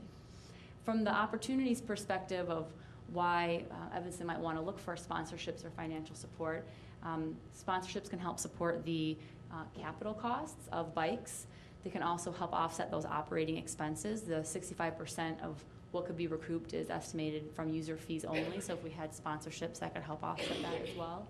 And then lastly, based on our bike plan update and the input from community and council that bike education and safety is important, connecting that to the opportunity to have people use divvy bikes to learn the rules of the road and become good bike riders is another opportunity that we could fund through sponsorships for a divvy program. So included in the packet was details on sort of 5 different levels of sponsorship. The City of Chicago's main support in terms of sponsorship was the Blue Cross Blue Shield title sponsorships. They have those Blue Cross Blue Shield white logos on the blue bikes. They got a large lump sum of money that could be used for any and all things supporting biking in Chicago. As a result, they didn't have a multiple tiered system. They do have a capital sponsor where you can buy a station, but because they had 300 stations in their first allotment and they got another 100 stations more recently, they didn't have a lot of people who were waiting for a station that never got one who put up capital sponsors. But these tiers are based on sort of the best practices of other communities that had a wide portfolio of options for sponsorships. So we'll go over each one. The sustaining partner really focuses on that education outreach partnership and provides an opportunity for an organization, someone in the community who wants to focus on that education, outreach, bike safety component. It would require a 3-year commitment and have the opportunity for lots of PR, both on the map for the divvy system in Evanston, as well as lots of online opportunities. There were some communities who, in order to actually get their program launched, they had 3 to 5 partners put in at this level to get the program started. Obviously, we have this grant from the state and already have the program started, but when we were looking at other models, it seemed to be, want to put something out there, then maybe we'll get someone that would want to fund that. But this would be probably a small number if we got any. The more popular sponsorship opportunity that almost all communities had was a capital sponsor, and this would be purchasing the capital for a bike station itself. If there was not one already planned where someone wanted one, then this would be to add an additional station, or if there was a station that was planned by an existing business or hub that someone wanted to pay for to be the capital sponsor, that would be an option as well. And then those are kind of pictures of where the company would have the name be located. And interestingly enough, there have been several of you who have sent me emails with connections to local business people who are eager to have stations located near them. And so the city manager and I have been saying we wanted to really come and present this to council. So some of this is directly based on requests for how can we support and having to have something in writing. So this seems really big, but some communities have had organizations sponsor stations at the capital level. The 8 stations that Evanston has planned for our initial sort of pilot rollout, those stations will be located, and we'll talk about that in a minute, but if an organization wants to come on board after they're located and be the ongoing adopt a station sponsor, these funds will be used to help offset that operations and maintenance cost. So there's still a difference between potentially what we'll recover in user fees, and there would be advertising and naming opportunities as a result of adopt a station sponsor. And then 2 other opportunities that many other communities also had were a community sponsor. It could be a bike club, it could be Citizens for Greener Evanston, or another business wanting to sponsor at the community sponsor level, which many of these organizations have.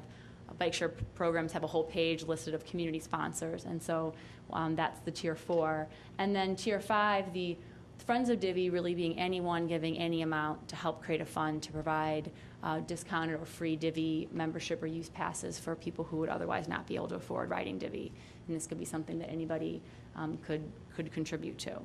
So those are sort of the 5 levels or opportunities that we wanted to bring forth tonight before any of the people that have been interested in participating are followed up with in any manner.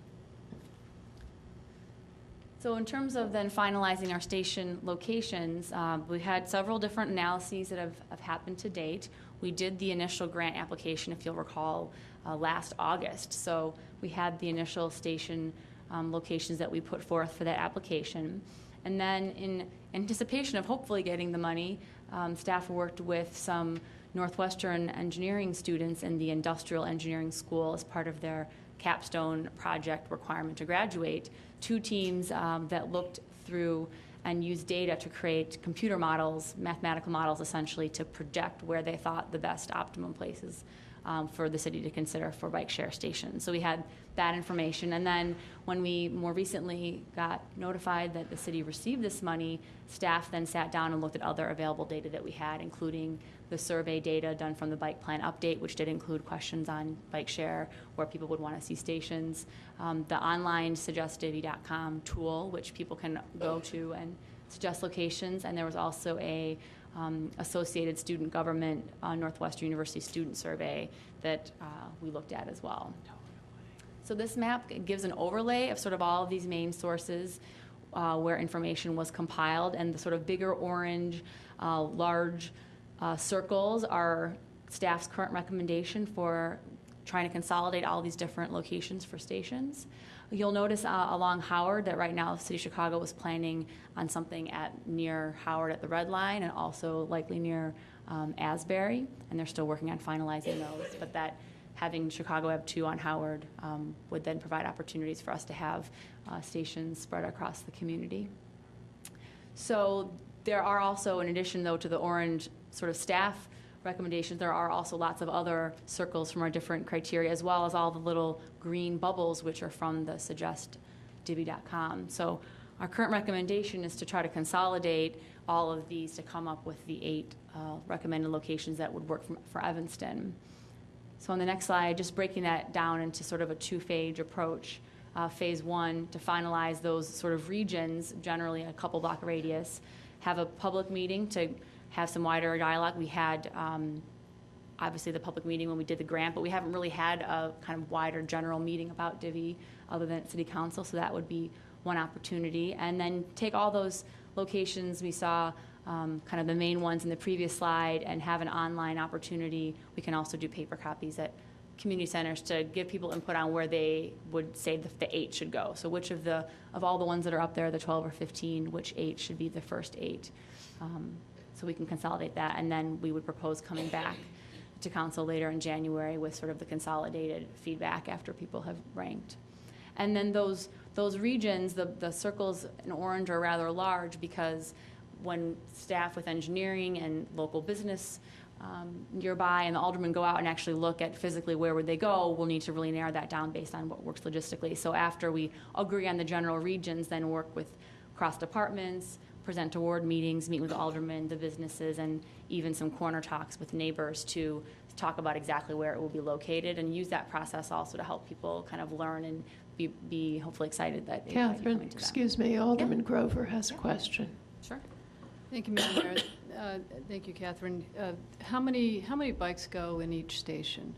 So each station has 17 docks. They're like this sort of triangular shape, and they start out with 10 bikes. Or when you buy one, it comes with 10 bikes, but 17 stations, docking points. And then over the course of the day, you'll have bikes go from station to station, and then there'll actually be a van, or it could be a bike trailer, or there'll be somebody as part of our contract with Divvy that will drive around and take bikes where they all are loading up at the transit stations and then bringing them back to other places that are more destinations. In rebalance times, but say hypothetically, we locate a station near Evanston Township High School, and a lot of the students there decide that they don't have bikes, and either through sponsorship or membership, they become Divvy members, and that's their main mode of transportation, the high school. What if we end up with more than 10 students who are looking to then get to school back and forth? Is there a way to expand a station? Yes, so this... And make a larger station depending upon demand and usage and... Absolutely. So the Divvy stations are very modular, so they have these kind of big platforms that have the docking points in them. And actually in Chicago and in many other communities, they found that there were certain places where you needed more than the 17 standard docks, you'll have 30 docks at some places, and other places will be the standard 17 dock. So over time, as we get data on where bikes start and where bikes end, that the stations very easily other modules can be added. I believe you could also buy more stations that have more bikes. So sort of our estimates are based on 8 divvy stations that have 10 bikes each with the 17 dock, but there are also the opportunity to buy bigger stations basically, or based on the load shifting, more bikes could end up at certain stations. But right now, the plan is just to purchase the standard station with the standard inventory of bikes, and then we would make adjustments to that inventory as we determine what the need is and demand. That's correct. Okay. Alderman Fisk. Thank you, Madam Mayor. Catherine, could you explain once again the price structure for people who are wanting to use divvy bikes? Oh, sure. So if you are actually a user of the divvy bikes, so you can get an annual membership, which is $75 a year, and that's for unlimited 30-minute rides. So you check out a bike, you ride it around, you check it back in. And that if you use it for a longer period of time, then you can pay a little smaller extra fee to use it for a longer period of time. One of the things I guess I don't understand is on their website, for the $75 membership, it says after the initial 30 minutes, members will be charged an additional $1.50 for the following half hour, $3 for the next, and $6 for every half hour after that. Right. How does that? So the main purpose of the bike share is sort of the point-to-point. So you're downtown, you want to go to Central Street, and you don't want to wait for the L, or the Purple Line is has a big delay. So you want to ride your bike up to Central Street, and you dock it there, and getting from downtown to Central Street, you could actually have a real nice leisurely ride to get there in 30 minutes. So you would dock your bike back in.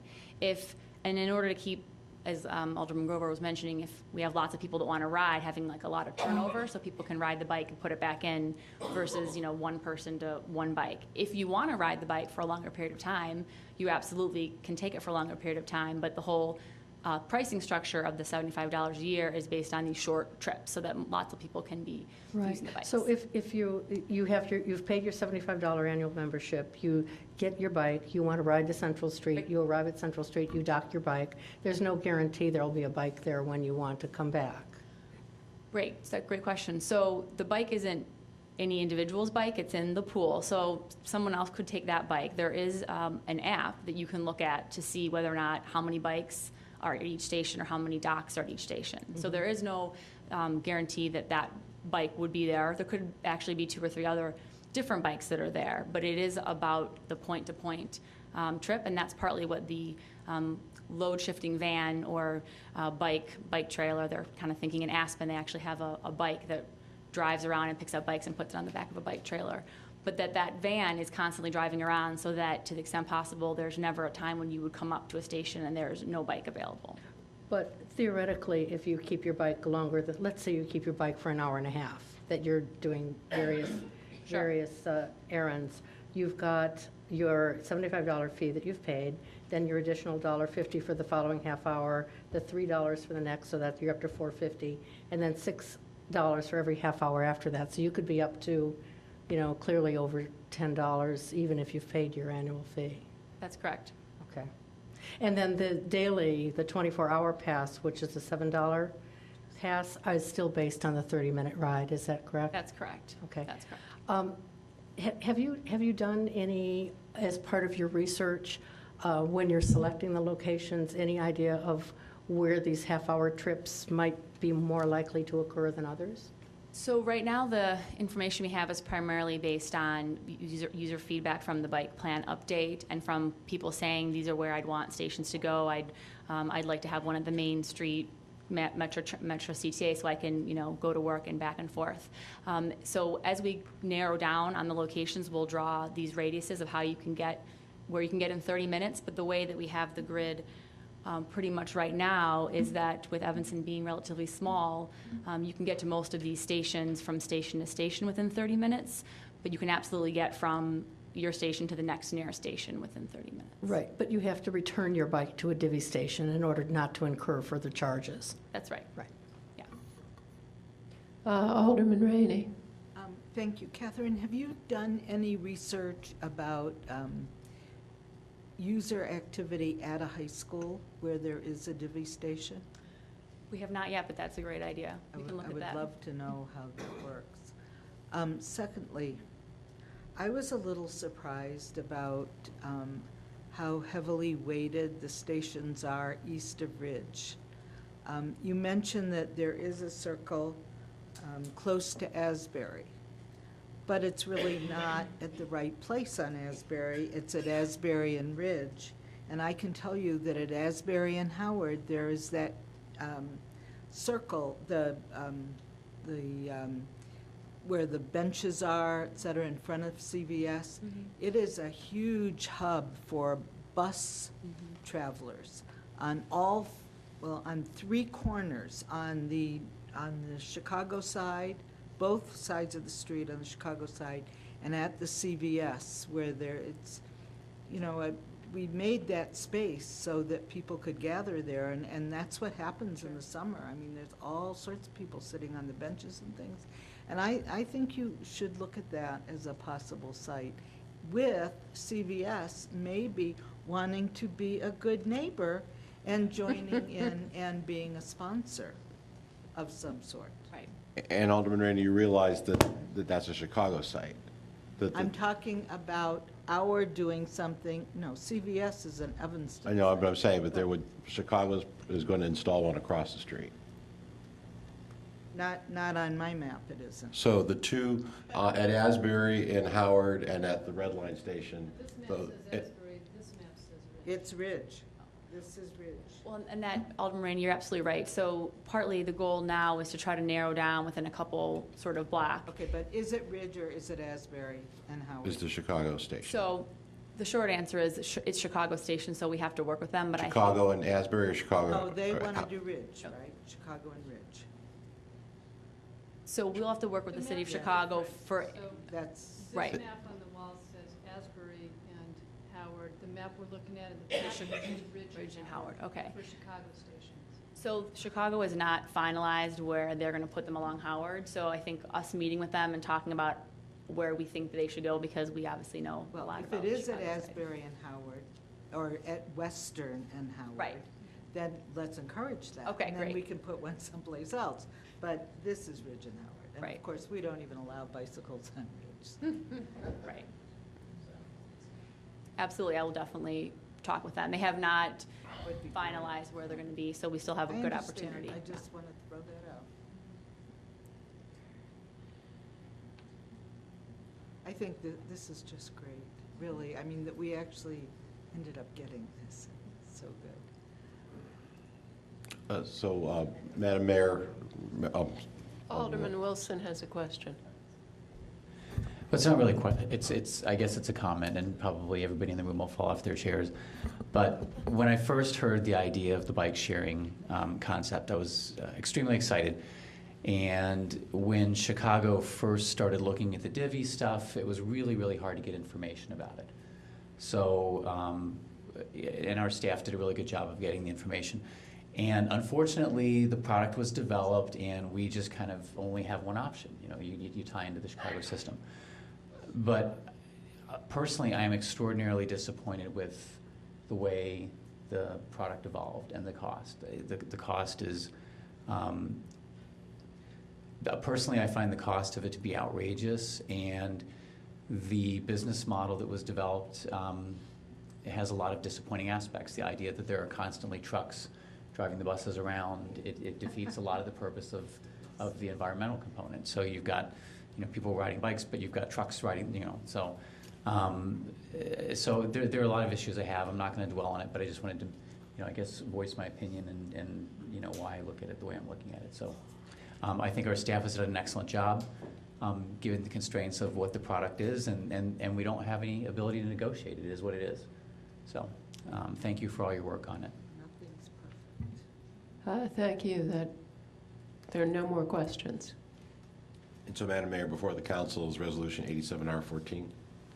Is there a motion? I move City Council's approval of Resolution 87R14, accepting our participation in the expansion of the Divvy Bike Share Program from Chicago to Evanston and Oak Park, and authorizing our city manager to negotiate an intergovernmental agreement with the city of Chicago to implement expansion to Evanston. Thank you. Is there a second? Second. It's been moved and seconded. Alderman Fisk? Thank you, Madam Mayor. I'm willing to support this to try it, but I think we need to do some outreach and let people know what the true cost of a ride is, and if they should, if they should exceed their 30 minutes, what sort of penalties they're incurring. Because I think we'll have a lot of young people using this that may not have any clue how much it's going to cost.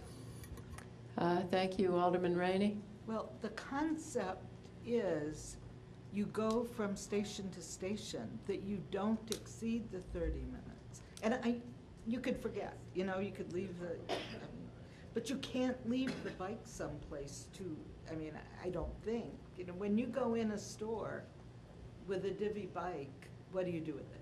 Right. You really need to go to a docking station. You need to go to a dock, right. So you've got to go from dock to dock. No, it's for purposeful trips. So how could you use it for an hour and a half unless you're riding from here to Peoria? To Highland Park. I think we need to make that point, though, to the ETHS students, because No, we should, right. they're the ones. Right, but you can't just. You can't You leave wouldn't it around. ride it Yeah. around for pleasure. Yeah. You would go from place to place. Alderman Braithwaite? Thank you, Madam Mayor, and Catherine, thank you so much for the work that you've done on this project. I have a few concerns, and I think Don echoed a few of them very well, particularly just based on the lack of sites on the west side. And so I'm thinking about my daughter, and would she be responsible enough? Of course she would be, in case she's watching this. But in terms of the high school locations, it's sort of limited where they can go. I guess you can go downtown or maybe up on Central, or take a nice long ride down on Howard Street. So I am very concerned about that particular location. I want to watch this, and I see the potential for it, but I really want to pay attention to it in the event that some locations don't work, in the event that you're overcrowded at some stations and it seems like we're utilizing more street vehicles to move the bikes. And I am very particularly concerned about that high school location, to be honest. So I guess my question would be, if we put some provision or look at this at a year and say it isn't working, kind of what do we have in place that is going to allow us to tweak it? Or is there a way to set limits again, particularly on those students over at Evanston Township as well? Those are my two questions. Right, so we're going to be able to get lots of data about where the bikes start and where the bikes end. And so Chicago's released a lot of data about their system. So we'll have all sorts of data on how many trips are leaving each station, how many people are dropping bikes off at the station, how long on average the bikes were out riding around. So we'll be able to, after the first sort of warmer weather season, evaluate all that data and then make decisions working with the operator on, are they doing more than average resource shifting. The stations, for the most part, go right on top of an existing sidewalk or paved surface, so there's not a very physical infrastructure that's required. So moving them, if there was a construction project and you were resurfacing a road or a parking lot and you need to move it, that's absolutely something that can be done. So we can move them if they're not placed in locations where they're being utilized in the appropriate way. So I'd propose that we come back after the first biking sort of warm weather season and really evaluate the data and see what tweaks need to be made across the whole system. Thank you. I think we're ready to vote. All in favor? Oh, wait a minute. This is a money issue. So, City Clerk, would you call the roll? Alderman Braithwaite. Watching it very closely, I'm going to say aye. Alderman Nguyen. Alderman Wilson. No. Alderman Holmes. Aye. Alderman Tyndall. Alderman Grover. Aye. Alderman Rainey. Aye. Alderman Burrs. Alderman Fisk. The motion passes. Next, Madam Mayor, we have our third quarter budget report. Mr. Lyons is here. I think, Mr. Lyons, in the interest of time, perhaps we can just cover the highlights, answer any questions. Good evening, Madam Mayor, members of council, Manager Bobkowitz, Deputy Clerk, Marty Lyons, Assistant City Manager, and CFO. Yes, we have a third quarter report tonight. Just in the interest of brevity, the third quarter is very stable. Our revenues are above, in the general fund, above our three-quarter mark, and our expenses are right at the three-quarter mark, or just a little bit above that, for many of the same reasons outlined at the 6-month period. So, as we noted before, we're running on a cash basis. We look a little bit better than we are, because we'll have 3 pay periods going out in December, so that 4.1 million surplus will drop down to what we've already projected in the budget. And we also, in the 3 quarters of a year, the 9-month year, didn't include some retro payments for pay increases that were settled for January 1st of 2014. Excuse me. So just briefly, you can see we're at about 79% on revenues. That's great. It's from building permits, and it's from also getting 99% on most of our property taxes in. That we haven't been over 96, 97% in several years. That's a really great sign of a strong recovery. One thing that's missing that you won't see yet is the wheel tax. It shows up in the fourth quarter. So we know that that will counter the fact that we've gotten most of our property taxes in. And those are the general fund highlights. Again, as noted, we did increase the license and permit fees substantially, and it's at 10.4 million, and that doesn't include the wheel tax. So we will make the budget on that this year.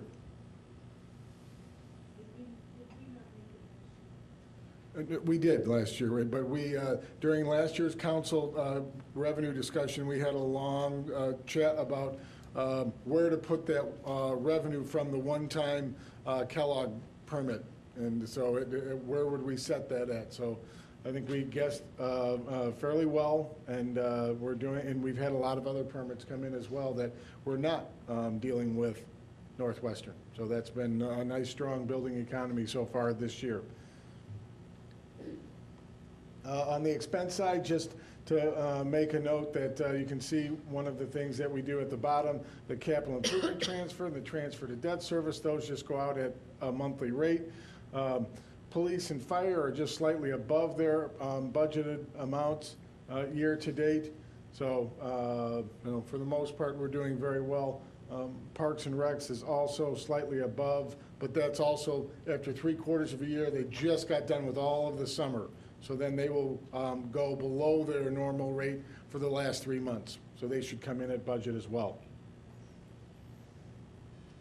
So after the general fund, we always like to take a look at our enterprise funds.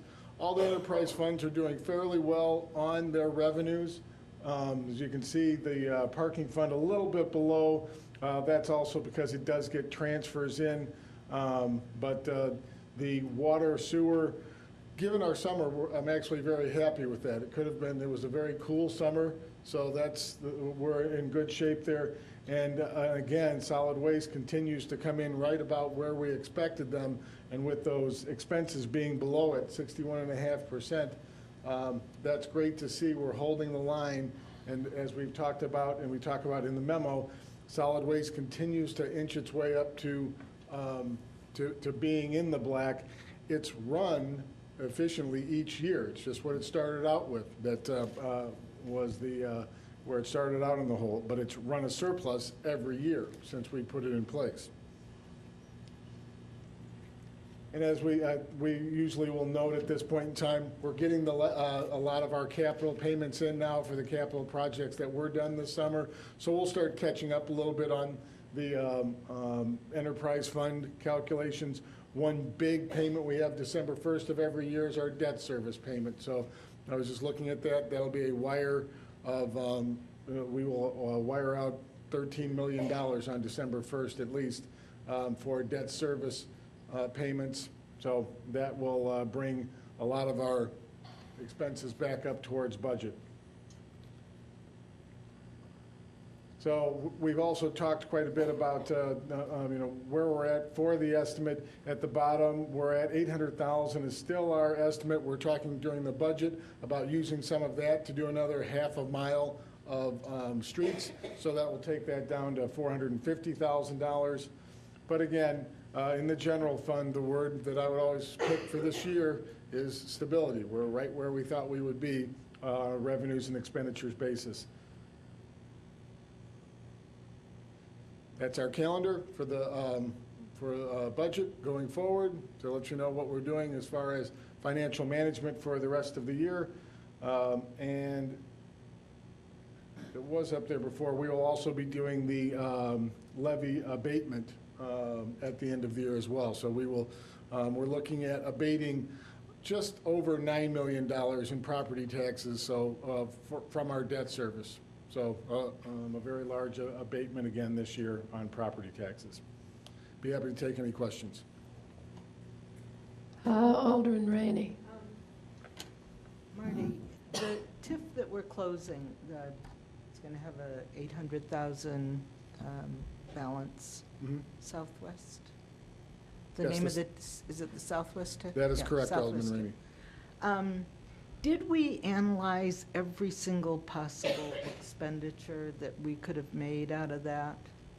We've been looking at expenditures. I hope to have we're going to just bring in about $20,000 worth of expenses on manhole lining.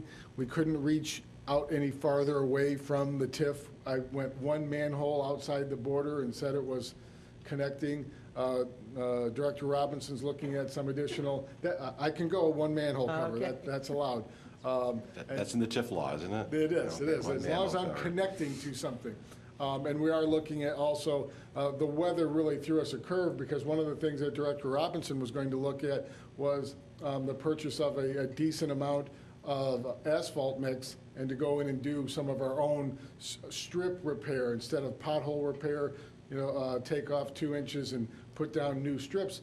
But at this temperature, that becomes very difficult. So the weather kind of held us up. So the shorter answer is we don't have enough projects to utilize all of the surplus. That property, if you look at that map, it has such a limited amount of actual public right-of-way. Anything we were going to do with that TIF really had to be private sector redevelopment. Thank you. All right, so you want us to accept and place this on file? Yes, Madam Mayor. I move that we do that. Thank you. It's been moved and seconded to accept this and place it on file. City Clerk, would you call the roll? Alderman Braithwaite. Alderman Nguyen. She stepped out. Alderman Wilson. Alderman Holmes. Alderman Grover. Alderman Rainey. Alderman Burrs. Alderman Fisk. The motion passes. City Manager. Yes, Madam Mayor, members of the council, we're here once again this evening to discuss the fiscal year 2015 budget. In your packet is a communication from me with a revision to the general fund budget. And if I could call your attention to that document, if you'll just give me a moment.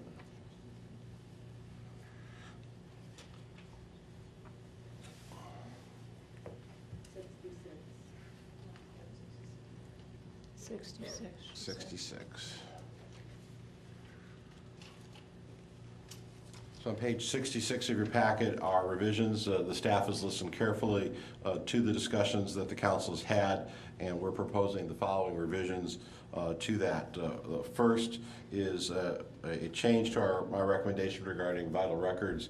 I think the council's made it clear that this is a service that you wish to keep. We are proposing that we would have one staff member work on vital records. That staff member would relocate from the lower level where vital records currently is and be part of the general assistance office. So there will be additional staff members to help with reception and handling folks as they come in. We've also are proposing an adjustment to the fees charged to match those fees that are charged by Cook County. So with those changes with vital records, we believe that we can continue to provide the service and do it in a responsible manner.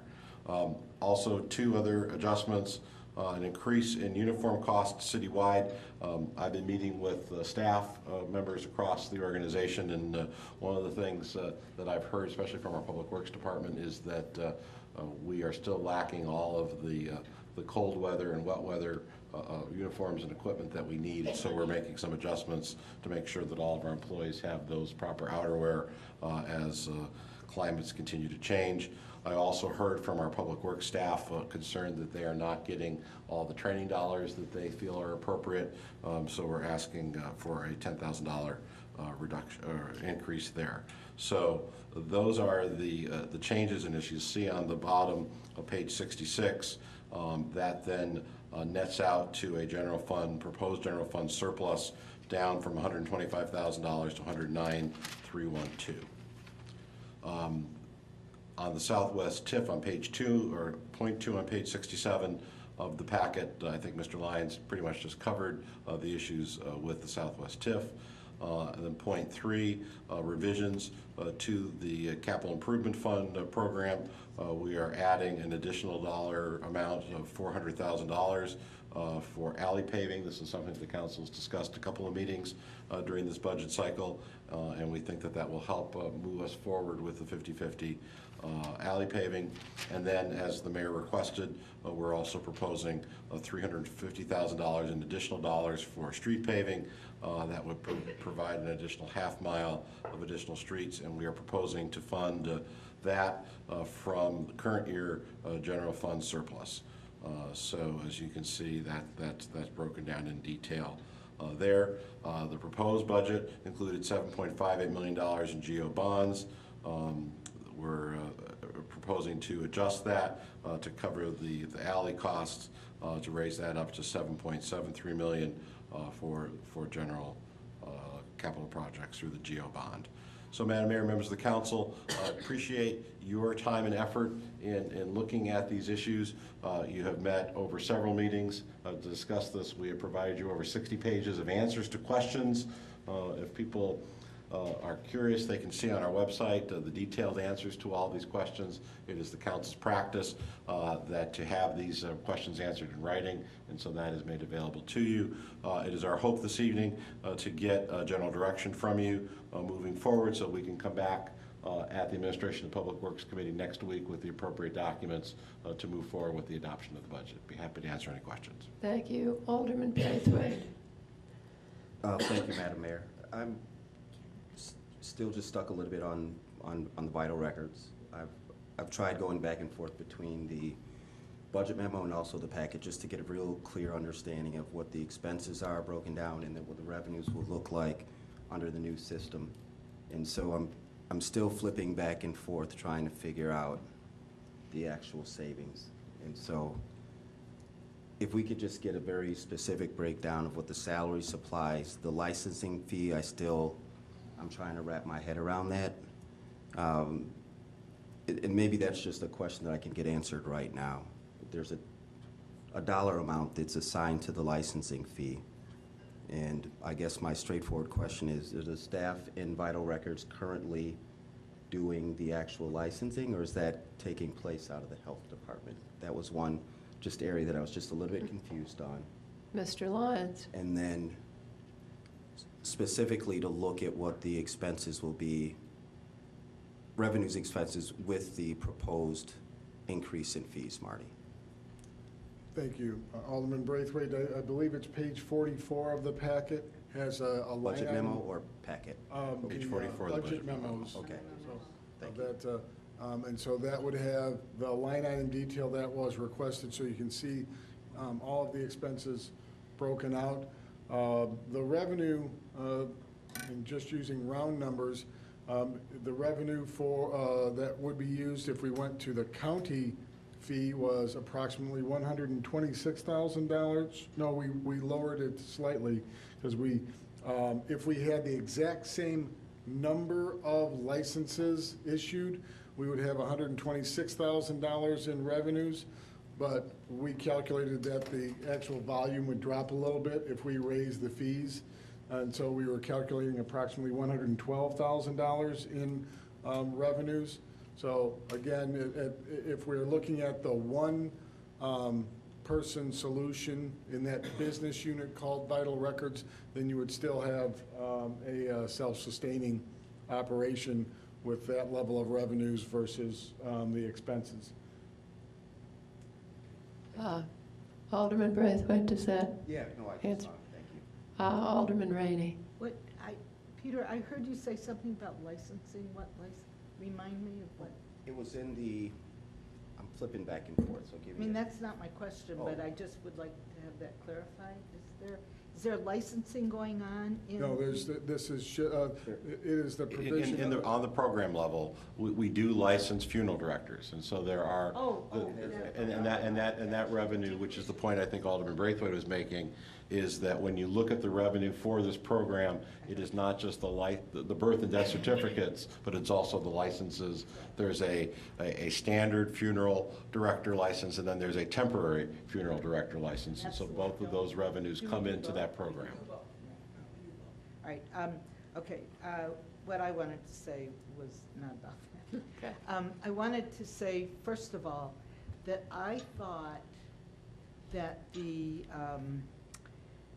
memos were about as good as I've ever seen in all these years. I mean, they were so detailed and so clarifying that I very much appreciated it. And if anybody, people in the community want to understand a specific department or a task, that would be a great way. And I don't think that we should just dismiss these memos after the budget is passed, because they're great reference material. And maybe they could be cataloged in some way so that we can go back and look at them. And Alderman Rainey, if I may, thank you for raising that point. We have changed how we post agenda materials. And so on our website, if you're looking 6 months from now for the materials that were used at this meeting, you will find the budget memo. You will also find the PowerPoint presentations. All of those are collected together. The budget memos also reside on the budget website. So those two places, you can kind of get them either direction. Good point. Thank you for raising it. Secondly, when I saw that there were going to be adjustments to the budget, I got very nervous and sort of, was ready to have a little fight, because I liked the budget as it was. But I think that the recommendations for the excess dollars just made a lot of sense, and were very bottom line, baseline needs of us. I do want to add one negative point. I will under no circumstances support 11% increase in the library budget. It is unconscionable that any department that has not had a hurricane or a tornado or a destruction of some major system in their building would ask for 11%. It is irresponsible. I don't care how famous and important and intelligent and good our library director is, or the board. I think it is an irresponsible act to present to the citizens of this community. And I know little children love to read, and I hope moms don't trot them all up here the night of the budget, because it's not going to make any difference. The 11% is outrageous. When the library board separated from the city's budgeting process, we were told we wouldn't be seeing increases. I don't care about a 3%, maybe even a 5% I could stomach, but an 11% is unconscionable, and you need to go back and fix it. Thank you, Alderman Grover.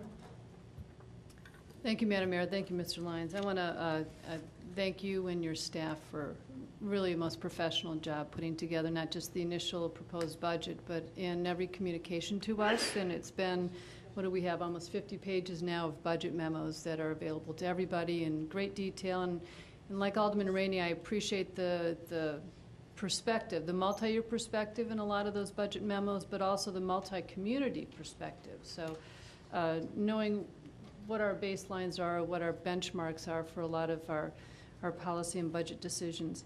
I want to draw our attention to the budget memo for the animal shelter. And as you can tell from, it was a budget memo dated November 10th, which was in our most recent packet, I believe, that we are since 2012 looking at cost increasing every year. And since 2013, which was the last year that CARE was involved, the city will be looking to absorb now twice as much of the costs associated with the animal shelter, from about $17,000 in 2013 to $35,000 proposed for this year. And while I don't think that the animal shelter will actually come very close to the $35,000, that was just a best estimate, it does, for me, point out the need for some kind of organization to do fundraising, because that $17,000 is raised funds. It's contributions, donations to the animal shelter that makes up for those costs that the city is now absorbing.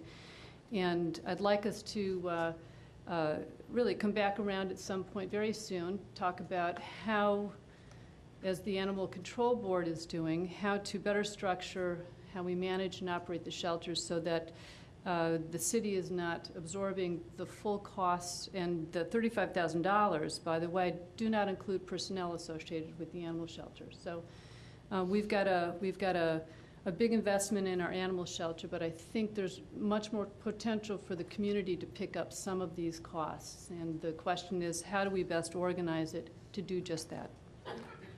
Thank you. Alderman Holmes? This is not my question, Madam Mayor, but I just had to ask Alderman Grover. Are we not waiting for the committee to come back to give us a recommendation in terms of what they intend to do about such an organization? I believe We're going to be at Human Services in December. in December. Right, in December. And, Yes. and the Animal Control Board did not meet today, but we, after meeting pretty much every week for the last couple months for good meetings, I think the Animal Control Board has on its agenda pursuing the possibility of issuing an RFP for a volunteer animal organization to take on shelter management operations and fundraising. But the board has not, right now, yet made that recommendation. Okay, all right. I just want to go back to Vital Records and just simply say to Director Lyons and also to Director Thomas Smith that I really appreciate you listening and hearing. I do feel very strongly that this is a vital service for our community, and I'm glad that we were able to work it out where that we will continue to have this service in the community. I'm very sensitive to and very caring about positions that may or may not be lost. I don't know how that will work out. I know that in the first proposal that said that people would not be displaced, they'd be put in another position. But I understood very clearly that in order to save this, we had to come up with an alternative. And I think that you guys did a great job in terms of doing this, and I personally really appreciate it. Thank you. Thank you. I'm going to speak for Alderman Tendam, who is dealing with a family emergency, but he would like to know the cost of a crossing guard at Willard School for people coming from the west by Central Park and other streets. He feels that that's an important part of taking care of his ward. So if we could have those numbers for next week. Yes, ma'am. Thank you. And Madam Mayor, if I may, just to follow up on Alderman Holmes's point on the staff from Vital Records, there are no layoffs contemplated. We'll have one position that will remain, and another position individual will be reallocated elsewhere in the organization. But no one will lose their job with this change. Thank you. Alderman Nguyen? Yes, thank you, Madam Mayor. I would also like to know the cost of an additional crossing guard for early morning hours or after childcare hours at the corner of Main and Forest. It's at Lincoln School is at that corner, and that corner is particularly difficult and dangerous. And we've undertaken a number of improvements there to improve the sight lines and make the signs larger, but we're still receiving many concerned complaints from parents at Lincoln School. Thanks. Alderman Holmes? I just want to ask again, are we ever going to discuss maybe back with the schools again about sharing some of the cost of crossing guards? I mean, this has been on the agenda many, many times. I think that is something that we need to bring back. Maybe the city school liaison committee could take that on. And it's on their radar. Alderman Braithwaite and I spent some time with the new superintendent, and that was one of the topics we discussed. So. How'd that go? It was a good conversation. It was a good conversation about a variety of topics. So. Thank you.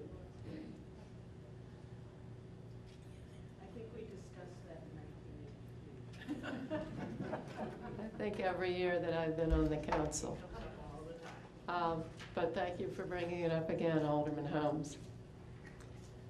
All right, I see no lights for further discussion, and all you wanted on this was discussion. Yes, so Madam Mayor, members of the council, with the 2 requests for additional information, which we will provide next week, we will prepare documents for your consideration and approval next week to adopt the budget.